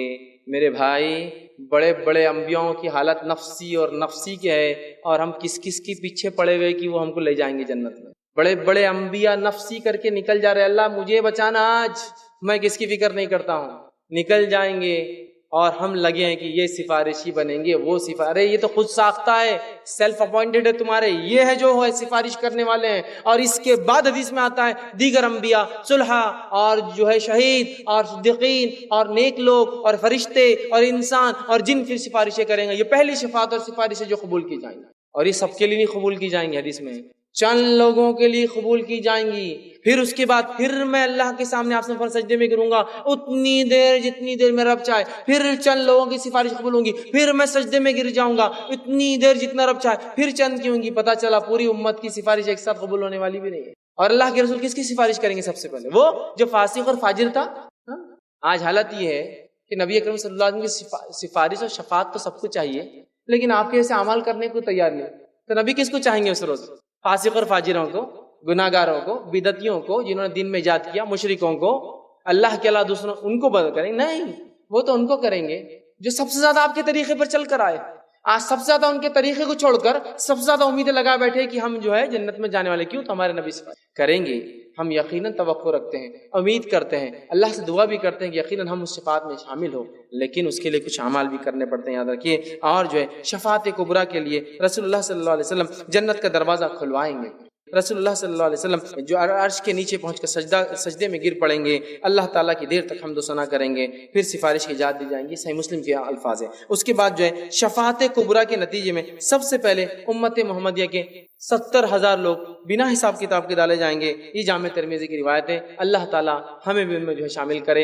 اور ان 70,000 کی ایک فضیلت یہ آتی ہے روایت میں، اللہ ان 70,000 میں سے ہر ایک کو کہیں گا جاؤ اور 70,000 کو نکال کے لاؤ، تو گویا ان 50 لاکھ لوگ پہلے سب سے پہلے حساب بغیر حساب کتاب کی جنت میں چلے۔ 70,000 فرسٹ، پھر وہ 70,000 میں چونکہ ان کے مقامات اتنے اونچے ہوں گے اور یہ پوری انسانیت میں سے، تو اللہ تعالیٰ انہیں کہیں گا جاؤ اور 70,000 نکال کر، اور ہر اس میں سے ایک اور 70,000 کی سفارش کریں گا، گویا 39 لاکھ لوگ جو ہے نکل کر جو ہے سب سے پہلے جو ہے نکل کر آئیں گے۔ ٹھیک ہے، اسی طرح جو ہے حدیث میں آتا ہے کہ آپ صلی اللہ علیہ وسلم کی سفارش کے نتیجے میں پہلے جو لوگ جو ہے ایمان رکھنے والے جو ہے بہت ان کا ایمان بلند ہوگا، وہ والے مسلمان جو ہے نکلتے جائیں گے۔ اس کے بعد جو ہے مسلمان جو ہے وہ لوگ جو گناہ گار تھے، فاسق اور فاجر تھے، جو جہنم میں جائیں گے، وہ بھی پھر آپ کی سفارش کے نتیجے میں نکلتے جائیں گے۔ مطلب دو قسم سے سفارش قبول ہوں گی، ایک جو سیدھے جائیں گے اور ایک جن کے گناہ اتنے ہوں گے کہ پھر وہ جہنم ہو کر آئیں گے، اور ان کی بھی سفارش محمد صلی اللہ علیہ وسلم کریں گے۔ یہ بات ہمیں پتہ چلتی ہے، لیکن کتنا وقت جائیں گا ہم نہیں جانتے، چونکہ آخرت کی باتیں اس کو سمجھنا کبھی کبھار محال جیسی کیفیت ہو جاتی ہے۔ اسی طرح جو ہے صحیح مسلم کی روایت ہے، رسول اکرم صلی اللہ علیہ وسلم کی سفارش کے بعد دیگر انبیاء کرام، فرشتے، اولیاء، صلحاء اور شہداء سفارش کریں گے۔ صحیح مسلم کی روایت۔ اسی طرح حساب اور کتاب کیسے ہوں گا، آئیے اس کے بارے میں دیکھتے ہیں۔ ہر آدمی سے الگ الگ تنہا اللہ تعالیٰ حساب لینے والے ہیں۔ سب سے پہلے محمد صلی اللہ علیہ وسلم کا جو حساب ہوگا، یہ ابن ماجہ کی روایت ہے۔ اسی طرح جو ہے حساب و کتاب لیتے ہوئے اللہ تعالیٰ ہر آدمی سے بغیر ترجمان، بغیر حجاب کے راست پرسنل ایک سے ایک بات کریں گا، یہ بخاری کی روایت ہے۔ اسی طرح حقوق اللہ میں سب سے پہلے نماز کا حساب لیا جائے گا، یہ جامع ترمذی کی روایت ہے۔ اللہ اپنے حق میں سب سے پہلے حساب نماز کا لیں گا، تو ہمیں نماز کو خوب قائم کرنا چاہیے۔ اور پھر حدیث میں آتا ہے حقوق العباد، بندوں کے حق میں سب سے پہلے جس چیز کا سوال ہوگا وہ خون ہوگا۔ خون تو نہیں بہایا بلا وجہ کسی انسان کا، تو حقوق اللہ میں سب سے پہلا حساب نماز، حقوق العباد میں سب سے پہلا حساب خون کے فیصلے اللہ تعالیٰ کریں گا۔ اسی کے ساتھ جو ہے مرنے کے بعد اپنے پیچھے چھوڑی گئی نیکی یا برائی کا بھی اللہ تعالیٰ باریکی سے جو ہے حساب لیں گا۔ اس کے بعد جو ہے عدل قائم کرنے کے لیے ایک دفعہ جانور کو بھی اللہ زندہ کریں گا، ان میں بھی حساب کتاب کریں گا، پھر وہ مر جائیں گے۔ یہ مسند احمد کی روایت ہے۔ اور تمام نعمتیں جو اللہ نے دی تھی حساب میں وہ شامل ہوں گی، اللہ ان نعمتوں کو گنوائیں گا، پوچھیں گا اور اس کا حساب لیں گا۔ اور روایت میں آتا ہے کہ ہر نعمت کا سوال ہوگا، ہر مختلف کان، آنکھ، ناک وغیرہ کا سوال ہوگا. اسی طرح عزت، عہدہ، دولت اور شہرت کا بھی سوال ہوگا. مانا کہ اللہ نے عزت دی تھی، کیا استعمال کیا؟ تو عزت، دولت، شہرت، بیوی، بچوں کی نعمت کا بھی سوال ہوگا. اسی طرح تندرستی، یہاں تک کہ روایت میں آتا ہے جامع ترمذی کی ٹھنڈا پانی بھی اگر دیا تھا تو اس نعمت کا بھی اللہ پوچھیں گا کیا استعمال کیا. ہر چیز جو نعمت ہے اس نعمت کو اللہ کا شکر کر کے استعمال کیجئے، ان کو ضائع کبھی نہ کریں. اسی طرح آسان حساب کیسا ہوگا اور مشکل حساب کیسا ہوگا. آسان حساب کے تعلق سے آتا ہے جن لوگوں کے سیدھے ہاتھ میں نام اعمال دیا جائیں گا، سامنے سے دیا جائیں گا، وہ ان لوگوں کا حساب آسان ہوگا. سورہ انشقاق سورہ نمبر 84 آیت نمبر 7 سے لے کر 9 میں اللہ نے بیان کیا سیدھے ہاتھ میں، سامنے سے. اور اللہ تعالیٰ جو ہے صحیح بخاری کی روایت میں آتا ہے جن لوگوں کے نام اعمال الٹے ہاتھ میں پیچھے سے دیے جائیں گے ان لوگوں کا حساب بہت سخت ہونے والا ہے. تو سیدھے ہاتھ میں سامنے سے دینے والوں کا حساب اچھا ہوگا. آسان حساب پردے میں لیا جائیں گا اور گناہ جو ہے بتلائے جائیں گے لیکن مواخذہ نہیں ہوں گے. آسان حساب یہ کہ اللہ نیک لوگوں کو پردے میں حساب کریں گا، سب کے سامنے نہیں کریں گا، ڈھانک لیں گا ان کو، نیک لوگوں کو. ٹھیک ہے. اور یہ نیک لوگوں کی خصوصیت کیا آتی ہے جن کو ڈھانک کر اللہ حساب لیں گا؟ حدیث میں آتا ہے جو دنیا میں دوسروں کے عیب ڈھانک دیتے تھے ان کو بھی اللہ وہاں ڈھانک کر حساب لے لیں گے. حالانکہ وہ گناہ بھی کیے ہوں گے لیکن اللہ ان کو چھوڑ دیں گا اس پر، چونکہ انہوں نے گناہ کیے تھے لیکن دنیا میں انہوں نے دوسروں کے گناہ نہیں اچھالے تھے. تو اللہ آج کہیں گا تیرے گناہ بھی نہیں اچھالتا ہوں، سامنے بھی حساب نہیں لیتا ہوں اور ساتھ تیرے کو معاف بھی کرتا ہوں. چونکہ اگر حساب لے لیا، چھپا کر لیا لیکن سزا مل گئی تو پھر کیا فائدہ ہوا چھپانے کا؟ تو اللہ اتنا کرم کرنے والا ہے. کس پر؟ دنیا میں. جو آج ہمارا معاملہ کیا ہے؟ عبداللہ صاحب یہ گناہ بچی نے ایسا کی، بیٹے نے ایسا کیا، انہوں نے ایسا کیا، فلاں نے ایسا کیا. یہ سب کا تعلق نہیں ہے. ہم مسئلہ کوئی معاملات کا نہیں پوچھ رہے تھے کہ شادی بیاہ کرنا نہیں کرنا، کیوں گنوایا؟ نہیں میرے کو لگا وہ کریں، شروع کر دیا. اگر یہاں خاموش ہو جاتے ہیں اور عبداللہ صاحب کا جو بات ہو رہی ہے ایسی کوئی معاملات کا تذکرہ نہیں ہونا جس کے بارے میں آگاہ کرنا ضروری ہے تو خاموش رہنا. پھر کیا کرنا؟ اچھا اللہ اچھے، بہت اچھے انسان ہے عبداللہ صاحب. اگر کوئی آگے عبداللہ صاحب کے معاملات کیسے، اور عبداللہ اگر واقعی معاملات میں غلط آدمی ہے تو بول سکتے ہیں آپ کیوں غلط ہے، لیکن باقی کیوں خامخواہ کیوں بک بک کسی کے بارے میں کیوں منہ کھول لیں؟ چھوڑ دو بھائی. اور خاص طور سے جو گناہ ذاتی ہوتے ہیں نا کسی انسان کا، اس کو کبھی نکالنا نہیں چاہیے. ذاتی گناہ جو انسان گھر میں کمرے میں کرتا ہے اگر معلوم ہو تو خاموش نہیں، چونکہ اس کا تعلق لوگوں سے نہیں ہے نا، اس کے ذات اور اس کے رب کی ذات سے. سمجھ رہے آپ؟ ہوتے ہیں ایسے گناہ انسانوں میں جو انسان سامنے نہیں کرتا ہے، ڈرتا ہے لیکن کر بیٹھتا ہے، انسان ہے نا. تو ان گناہوں کو تو کبھی مطلب چونکہ اس کا تعلق انسانی معاشرے سے ہے ہی نہیں، اس کے ذاتی گناہ. لیکن اچھالنا کتنا آسان ہے ہمارے پاس، جب بھی اچھال دیتے ہیں. تو یہ وہ لوگ ہیں چھپ کر، آڑ میں. اب جب آڑ میں حساب لیں گا اور اگر وہ جہنم جائے تو فائدہ کیا آڑ میں لینے کا؟ تو اللہ مواخذہ تو مطلب حساب تو کریں گا، پکڑ بھی کریں گا لیکن چھوڑ دیں گا. کہیں گے تم دنیا میں چھپا دیتے، چھپا لیا، خاموشی جنت چلے. ٹھیک ہے. تو کتنی بڑی بات ہے. آسان حساب پردے میں لیا جائے گا. گناہ بتلائے تو جائیں گے لیکن پکڑ نہیں ہوں گی اس گناہوں پر اور چھوڑ دیا جائے گا. اسی طرح جو ہے جس بندے سے اللہ تعالیٰ آسان حساب لینا چاہیں گا اس سے اللہ تعالیٰ سوال بھی کریں گا اور سبحان اللہ جواب بھی سکھلا دیں گا کہ جواب دینا ہے. اللہ سوال تو سب سے کرنے والی بات ہے لیکن آسان حساب ان لوگوں کا ہوگا جس سے سوال بھی اللہ اور جواب بھی اللہ تعالیٰ. اس سے بڑی بات کیا کہ ایک وائوا ایک ایگزام میں اورل ہو آپ کا اور سوال بھی ٹیچر کرے اور جواب بھی ٹیچر دے دے آپ. کتنی بڑی بات ہے نا. تو آسان حساب کی ایک مثال یہ ہے اللہ سوال بھی کریں گا، بندے کو جواب بھی سکھلا دیں گے. صحیح بخاری کی روایت ہے. اسی طرح جو ہے مشکل حساب کس کو کہتے ہیں آئیے سنیے. تو جن لوگوں کے نام اعمال الٹے ہاتھ میں پیچھے سے دیے جائیں گے ان لوگوں کا حساب بہت سخت ہونے والا ہے، اس لیے کہ وہ گناہگار، فاسق اور فاجر لوگ ہوں گے یا کافر اور منافق بھی ہو سکتے ہیں. ٹھیک ہے. مشکل حساب یہ ہوگا کہ بندے سے پوچھا جائے گا تم نے یہ کیوں کیا، سب سے خطرناک چیز. اور یہ پبلک میں پوچھا جائے گا، اس کو پردے میں نہیں لیں گا اللہ. پوری انسانیت سے مجھے کیوں کیا، اب بندے کو پورا ریزن دینا پڑے گا کہ کیوں کیا تھا وہ. یہ خطرناک حساب ہے. کیوں کیا اللہ خود پوچھیں گا. نیک انسان کو سوال بھی بتائیں گا، جواب بھی دے دیں گا. اس کو پوچھیں گا کیوں کیا اور اسے جواب دینے تک چھوڑیں گا نہیں اللہ تعالیٰ. اسی طرح جو ہے کافر اور منافقوں کا حساب کتاب ساری مخلوق کے سامنے ان کو ذلیل کر کر کے لیا جائے، ذلیل کر کر کے ساری مخلوق کے سامنے. اسی طرح جو ہے بدلے کیسے لیے جائیں گے، روز جو ہے محشر بدلے کیسے لیے جائیں گے. قیامت کے روز حقوق کی ادائیگی نیکیوں سے کی جائے. حقوق کی ادائی نیکیوں سے. بندوں کے جھاگ ہے نا، گالی دی تھی، چغلی کی تھی، جھوٹ بولا تھا، بہتان لگایا تھا، الزام لگایا تھا، مال لے کے کھا گیا تھا، نقصان پہنچایا تھا، تکلیف دی تھی، ایذا دی تھی، دوسروں کو وہ کی تھی، مخبری کی تھی، کیا کیا نہیں ہو سکتا گناہ جو انسان کے خلاف. ہاں تو پھر کیا ہوگا؟ بدلہ نیکیوں سے. نیکیوں سے ٹرانزیکشن کے لیے میں نے کہا نا جو سکہ چلنے والا روز قیامت جو کرنسی ٹرانسفر ہوں گی صرف ایک ہے، نیک اعمال، اور نیک اعمال نہ ہو تو اس کی گناہ اس کے سر پہ ڈالے جائیں گے، دونوں میں سے کوئی ایک چیز، ٹھیک ہے؟ تو ادائیگی نیکیوں سے ہوں گی، یاد رکھیے۔ اسی طرح جو ہے میزان، وہ ترازو کیسے لگیں گے اس کے بارے میں کچھ باتیں دیکھتے ہیں۔ میزان جو ہے پر ایمان لانا ہمارے لیے واجب ہے۔ بحقی کی روایت آپ نے فرمایا کہ میزان پر ایمان لانا، کہ ترازو اس روز لگیں گے، میزان ترازو کہتے ہیں عام زبان میں، اس پر ایمان لانا واجب ہے۔ اسی طرح جو ہے حجت قائم کرنے کے لیے لوگوں کے اعمال میزان میں تولے جائیں گے، جن کی نیکی بھاری ہوں گی وہ کامیاب ہوں گے، جن کے نیک اعمال ہلکے ہوں گے وہ ناکام ہوں گے۔ اس کی تفصیلات اللہ رب العزت نے سورہ قاریہ آیت نمبر 6 سے لے کر 11 میں دی۔ جن کے میزان بھاری ہوں گے، مطلب سیدھے ہاتھ کے پلڑے بھاری ہوں گے، ان کے ساتھ معاملہ درست ہوگا، اور اگر پلڑے ہلکے ہوں گے تو ان سے پکڑ ہوگی۔ صرف ایک نیکی زیادہ ہونے کی بنیاد پر مغفرت ہو جائیں گی، اور صرف ایک نیکی کم ہونے سے انسان جہنم میں بھی جائیں گے۔ میزان جب قائم ہوں گے، اگر پلڑے میں مثال کے طور پر 100 ادھر رکھے ہوئے ہیں نیکیاں اور 99 گناہ ہیں، تو یہ پلڑا سیدھا بھاری ہو جائے گا۔ لیکن اگر ایک گناہ بھی زیادہ لکھنا نیکیوں سے تو الٹا پلٹا جھک جائیں گا۔ اس لیے میں نے کہا تھا نا اس سے پہلے، کسی نیکی کو چھوٹی سمجھ کے کبھی مت چھوڑنا، پتہ نہیں وہی آخر آ کے گر جائے، اور کسی گناہ کو چھوٹا سمجھ کے مت کرنا، پتہ چلا وہی وزنی بن گیا اس وقت۔ ایک نیکی، اور جن کے برابر ہو جائیں گے نیکی اور گناہ تو مقام اعراف پر رہیں گے۔ سورہ اعراف پوری تفصیلات پڑھ لیجیے۔ ایک بیچ والا مقام جو نہ ادھر ہوں گا نہ ادھر، لیکن وہ دونوں کو دیکھتے رہیں گے، ادھر والوں کو بھی دیکھیں گے ادھر والوں کو بھی دیکھیں گے، اور دعا کرتے رہیں گے اللہ وہ سیدھے ہاتھ والوں میں ڈالنا، الٹے ہاتھ والوں میں مت ڈالنا، وہ مقام اعراف۔ لیکن مقام اعراف ٹیمپرری فیز ہے، ہمیشہ نہیں رہیں گا۔ اور مقام اعراف والوں کے تعلق سے یہ بات قرآنی مقالے میں، قرآن کی بات چیت سے سمجھ میں آتی ہے، انشاءاللہ وہ بھی سب کے سب جنت میں جائیں گے، کیونکہ اللہ فضل کر دیں گا تھوڑا سا اور پلڑے کو جھکا دیں گے۔ سمجھ رہے ہیں؟ تو بہرحال اعراف میں ٹھہریں گے۔ اسی طرح حساب ہونے کے بعد، میزان قائم ہونے کے بعد، صراط، پل، ایک پل ہے، اس پہ سے گزرنا ہوگا، پل صراط جس کو اردو میں بولتے ہیں۔ صراط ویسے پلی کو کہتے ہیں، لیکن ہاں بس ڈبل پل صراط سمجھنے کے، پل صراط پہ سے گزرنا ہوگا۔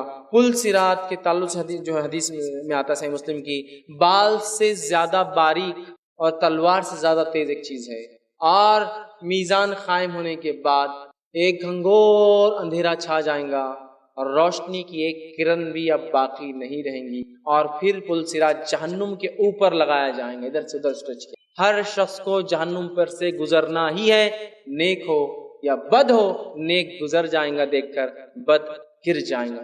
تو اندھیرا ہو جائیں گا، ایک پل ڈالا جائے گا جہنم کے اوپر، اس کو صراط، پل صراط عام زبان میں اردو میں کہتے ہیں، اس پہ سے سب گزریں گے، تلوار سے زیادہ تیز، بال سے زیادہ باریک۔ جہنم کے اوپر یہ کھلا پل جو ہے رکھ دیا جائے گا، ہر شخص کو اس سے گزرے بغیر چارہ نہیں ہوگا۔ سب سے پہلے نبی اکرم صلی اللہ علیہ وسلم، مسلم کی روایت میں آتا ہے، آپ پل صراط پہ عبور کریں گے اور چلے جائیں گے۔ آپ صلی اللہ علیہ وسلم کے بعد آپ کی امت اس پر سے گزریں گی، آپ کی امت کی گزرے بعد دیگر انبیاء اور ان کی امتیں گزریں گی، اور سارے انبیاء یہ کہتے ہوئے گزریں گے، اے اللہ مجھے بچا لینا، اے اللہ مجھے بچا لینا، اے اللہ مجھے بچا لینا، اور گزر۔ یہ اتنی خطرناک جگہ ہے کہ انبیاء بھی دعا کریں اللہ مجھے بچا لینا۔ اسی طرح پل صراط کے اوپر آپ سے فرماتے ہیں کچھ ہکس لگے ہوئے، ہکس، اور وہ ہکس وہ ہے کہ جب گنہگار انسان آئیں گا، وہ ہک اس میں اٹک کے اس کے ٹکڑے کر کر کے اس کو جہنم میں نیچے، ہکس ہے پل صراط پر، نوکیلے ہک۔ جب گنہگار آئیں گے وہ پکڑ کے کھینچیں گے، اور اس کے اعضاء ٹکڑے ٹکڑے ہو کے جہنم کے اندر گرتے جائیں گے، اور وہ انہیں پار نہیں کر پائیں گے۔ یاد رکھیں، اسی طرح پل صراط پر عبور کرنے والے، جانے والے، چڑھ کر گزرنے والے ہر طرح کی روشنی سے محروم ہو جائیں گے، تاریکی ہوں گی۔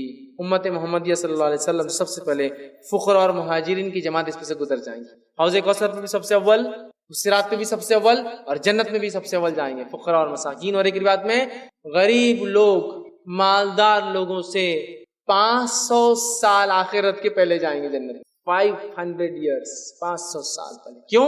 اس لیے کہ دنیا میں غریبی کی وجہ سے بہت ساری نعمتوں سے بیچارے محروم رہ گئے تھے۔ ہوتا ہے نا، بازار سے آپ گزرتے ہیں، آپ کے بچے نے ضد کر دی مٹھائی دلا دو، آپ تو چلے گئے آرام سے، مٹھائی لی اور دے دی، لیکن یہ غریب صرف دیکھتا ہے اور سوچتا ہے اور بچے کو منا کر لے جاتا ہے کہ اپن بعد میں کبھی انشاءاللہ کوشش کریں گے اور لیں گے، وہ نہیں لے سکتا ہے۔ تو چونکہ وہ بہت ساری دنیا کی نعمتوں سے محروم رہا، 500 ایئرز بیفور اللہ ان کو اندر ڈال دیں گے، 500 سال پہلے جاؤ، اس لیے کہ دنیا میں بہت ساری نعمتوں سے تم محروم ہو گئے تھے، پیسہ نہیں ہونے کی۔ تو غریبی کو بری چیز نہیں ہے بھیا، غریبی اچھی چیز ہے، 500 سال پہلے جانے والے ہیں۔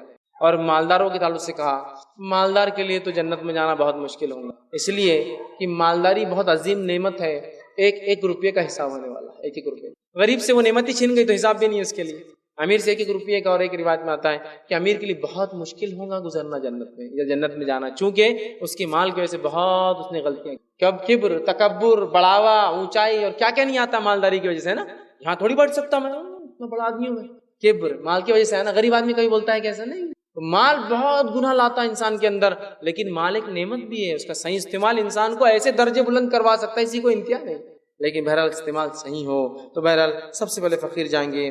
ہر مومن کو پل صراط سے گزرتے وقت 2 نور دیے جائیں گے، ایک سامنے ہوں گا اور آگے ہوں گا، اور دوسرا سیدھے ہاتھ کی طرف، 2 روشنی سامنے اور ہاتھ پہ، اور سب سے چھوٹی روشنی جو ملیں گی کسی مومن کو اس کے ایمان کے اعتبار سے، وہ انگوٹھے کے ناخن کے برابر ہوں گی، جب سب سے کم روشنی۔ پل صراط پہ جو گزرتے وقت صرف جہنم ہے، پل ڈالا ہوا ہے اور اندھیرا ہے، اجالے کی کرن بھی نہیں ہوں گی وہ وقت، تو یہ روشنیاں اس کو پل صراط پہ راستہ بتائیں گی، ایک آگے ایک سیدھے ہاتھ۔ اور منافق جب پل صراط پر جائیں گا، اس کی روشنی آدھے پل تک ساتھ دیں گی، پھر بجھ جائیں گی، چونکہ وہ ایمان لایا تھا لیکن اس کے دل میں کفر تھا، آدھے تک جا کے بجھ جائیں، اور وہ مانگیں گے مومنوں سے تھوڑی روشنی ہم کو دے دو، کوئی روشنی اس دن دینے والا، وہ ایمان کی اور اعمال کی روشنی جو سیدھے سامنے اور سیدھے ہاتھ کی طرف ہوں گی، تو جو ہر آدمی اپنے نور اور روشنی کے مطابق جائیں گا، اور ہر آدمی نور کی چمک کے اعتبار سے اتنا تیز ہوگا اور نور کی کمی کے اعتبار سے اتنا ہلو ہوگا، سمجھ رہا؟ جتنا نور زیادہ تو مطلب سپیڈ گزرنے کی اتنی زیادہ ہوں گی، جتنا نور کم تو سپیڈ ہلو ہوں گی، وہ تکلیف کو برداشت کرتے ہوئے گزریں گا۔ اور حدیث میں آتا ہے کچھ لوگ پل صراط پہ سے پلک جھپکنے کی رفتار سے گزریں گے، کچھ لوگ سوچ کی رفتار سے گزریں گے، کچھ بجلی کی رفتار میں بہت تیز گزر جائیں گے، کچھ لوگ دھیرے دھیرے گزریں گے، کچھ لوگ رینگتی ہوئی رفتار میں گزریں گے۔ ہر آدمی نور کے حساب سے اور جو کام کیے تھے اس کے اعتبار سے گزریں گا۔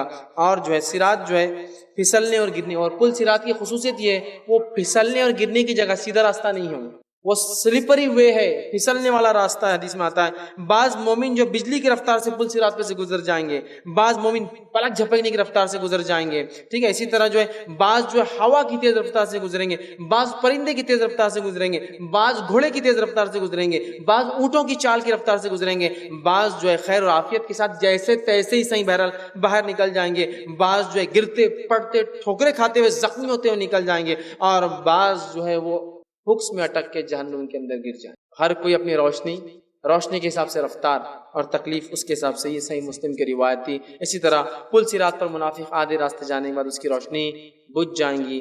پل صراط پہ سے گزرنے کے بعد ایک مقام جس کا نام قنطرہ آتا ہے، وہاں سارے مومنوں کو، چونکہ کافر منافق سب گر گئے جہنم، نہیں آ سکتے ادھر، پاری نہیں کر سکتے، گر گئے، قنطرہ نامی مقام پر سب کو جمع کیا جائیں گا، اور یہ روایت صحیح بخاری کی ہے، اور فرشتے وہاں آئیں گے، استقبال کریں گے، چاہے رفتار سے آئے ہو چاہے گرتے پڑتے آئے ہو، آ گیا مطلب کامیاب رہا، گر گیا مطلب ناکام رہا، اور اس کے بعد استقبال کرنے کے بعد سب سے باہمی رضامندیاں لے لیں گے، یہ اس کو معاف ہو اس کو معاف، سب ختم، گلے شکوے وہاں ختم کرنے کا پوائنٹ ہے قنطرہ، آئیں گے سب، گلے شکوے شکایتیں اور بغض اور حسد سب کلیئر کر دی جائیں گے، مطلب مومن پورے جس کو کہیں گے فارمیٹ کر دیے جائیں گے، ساری برائیاں سب ختم، نیک ہو جائیں گے۔ اور یہ قنطرہ جگہ کی خصوصیت ہے، حساب کتاب برابر ہو گئے اور دل کی برائیاں مٹا دی جائیں گی، اور مومن شیر اور شکر مطلب جس کو کہیں گے کہ ایک دوسرے میں گھل مل جائیں گے،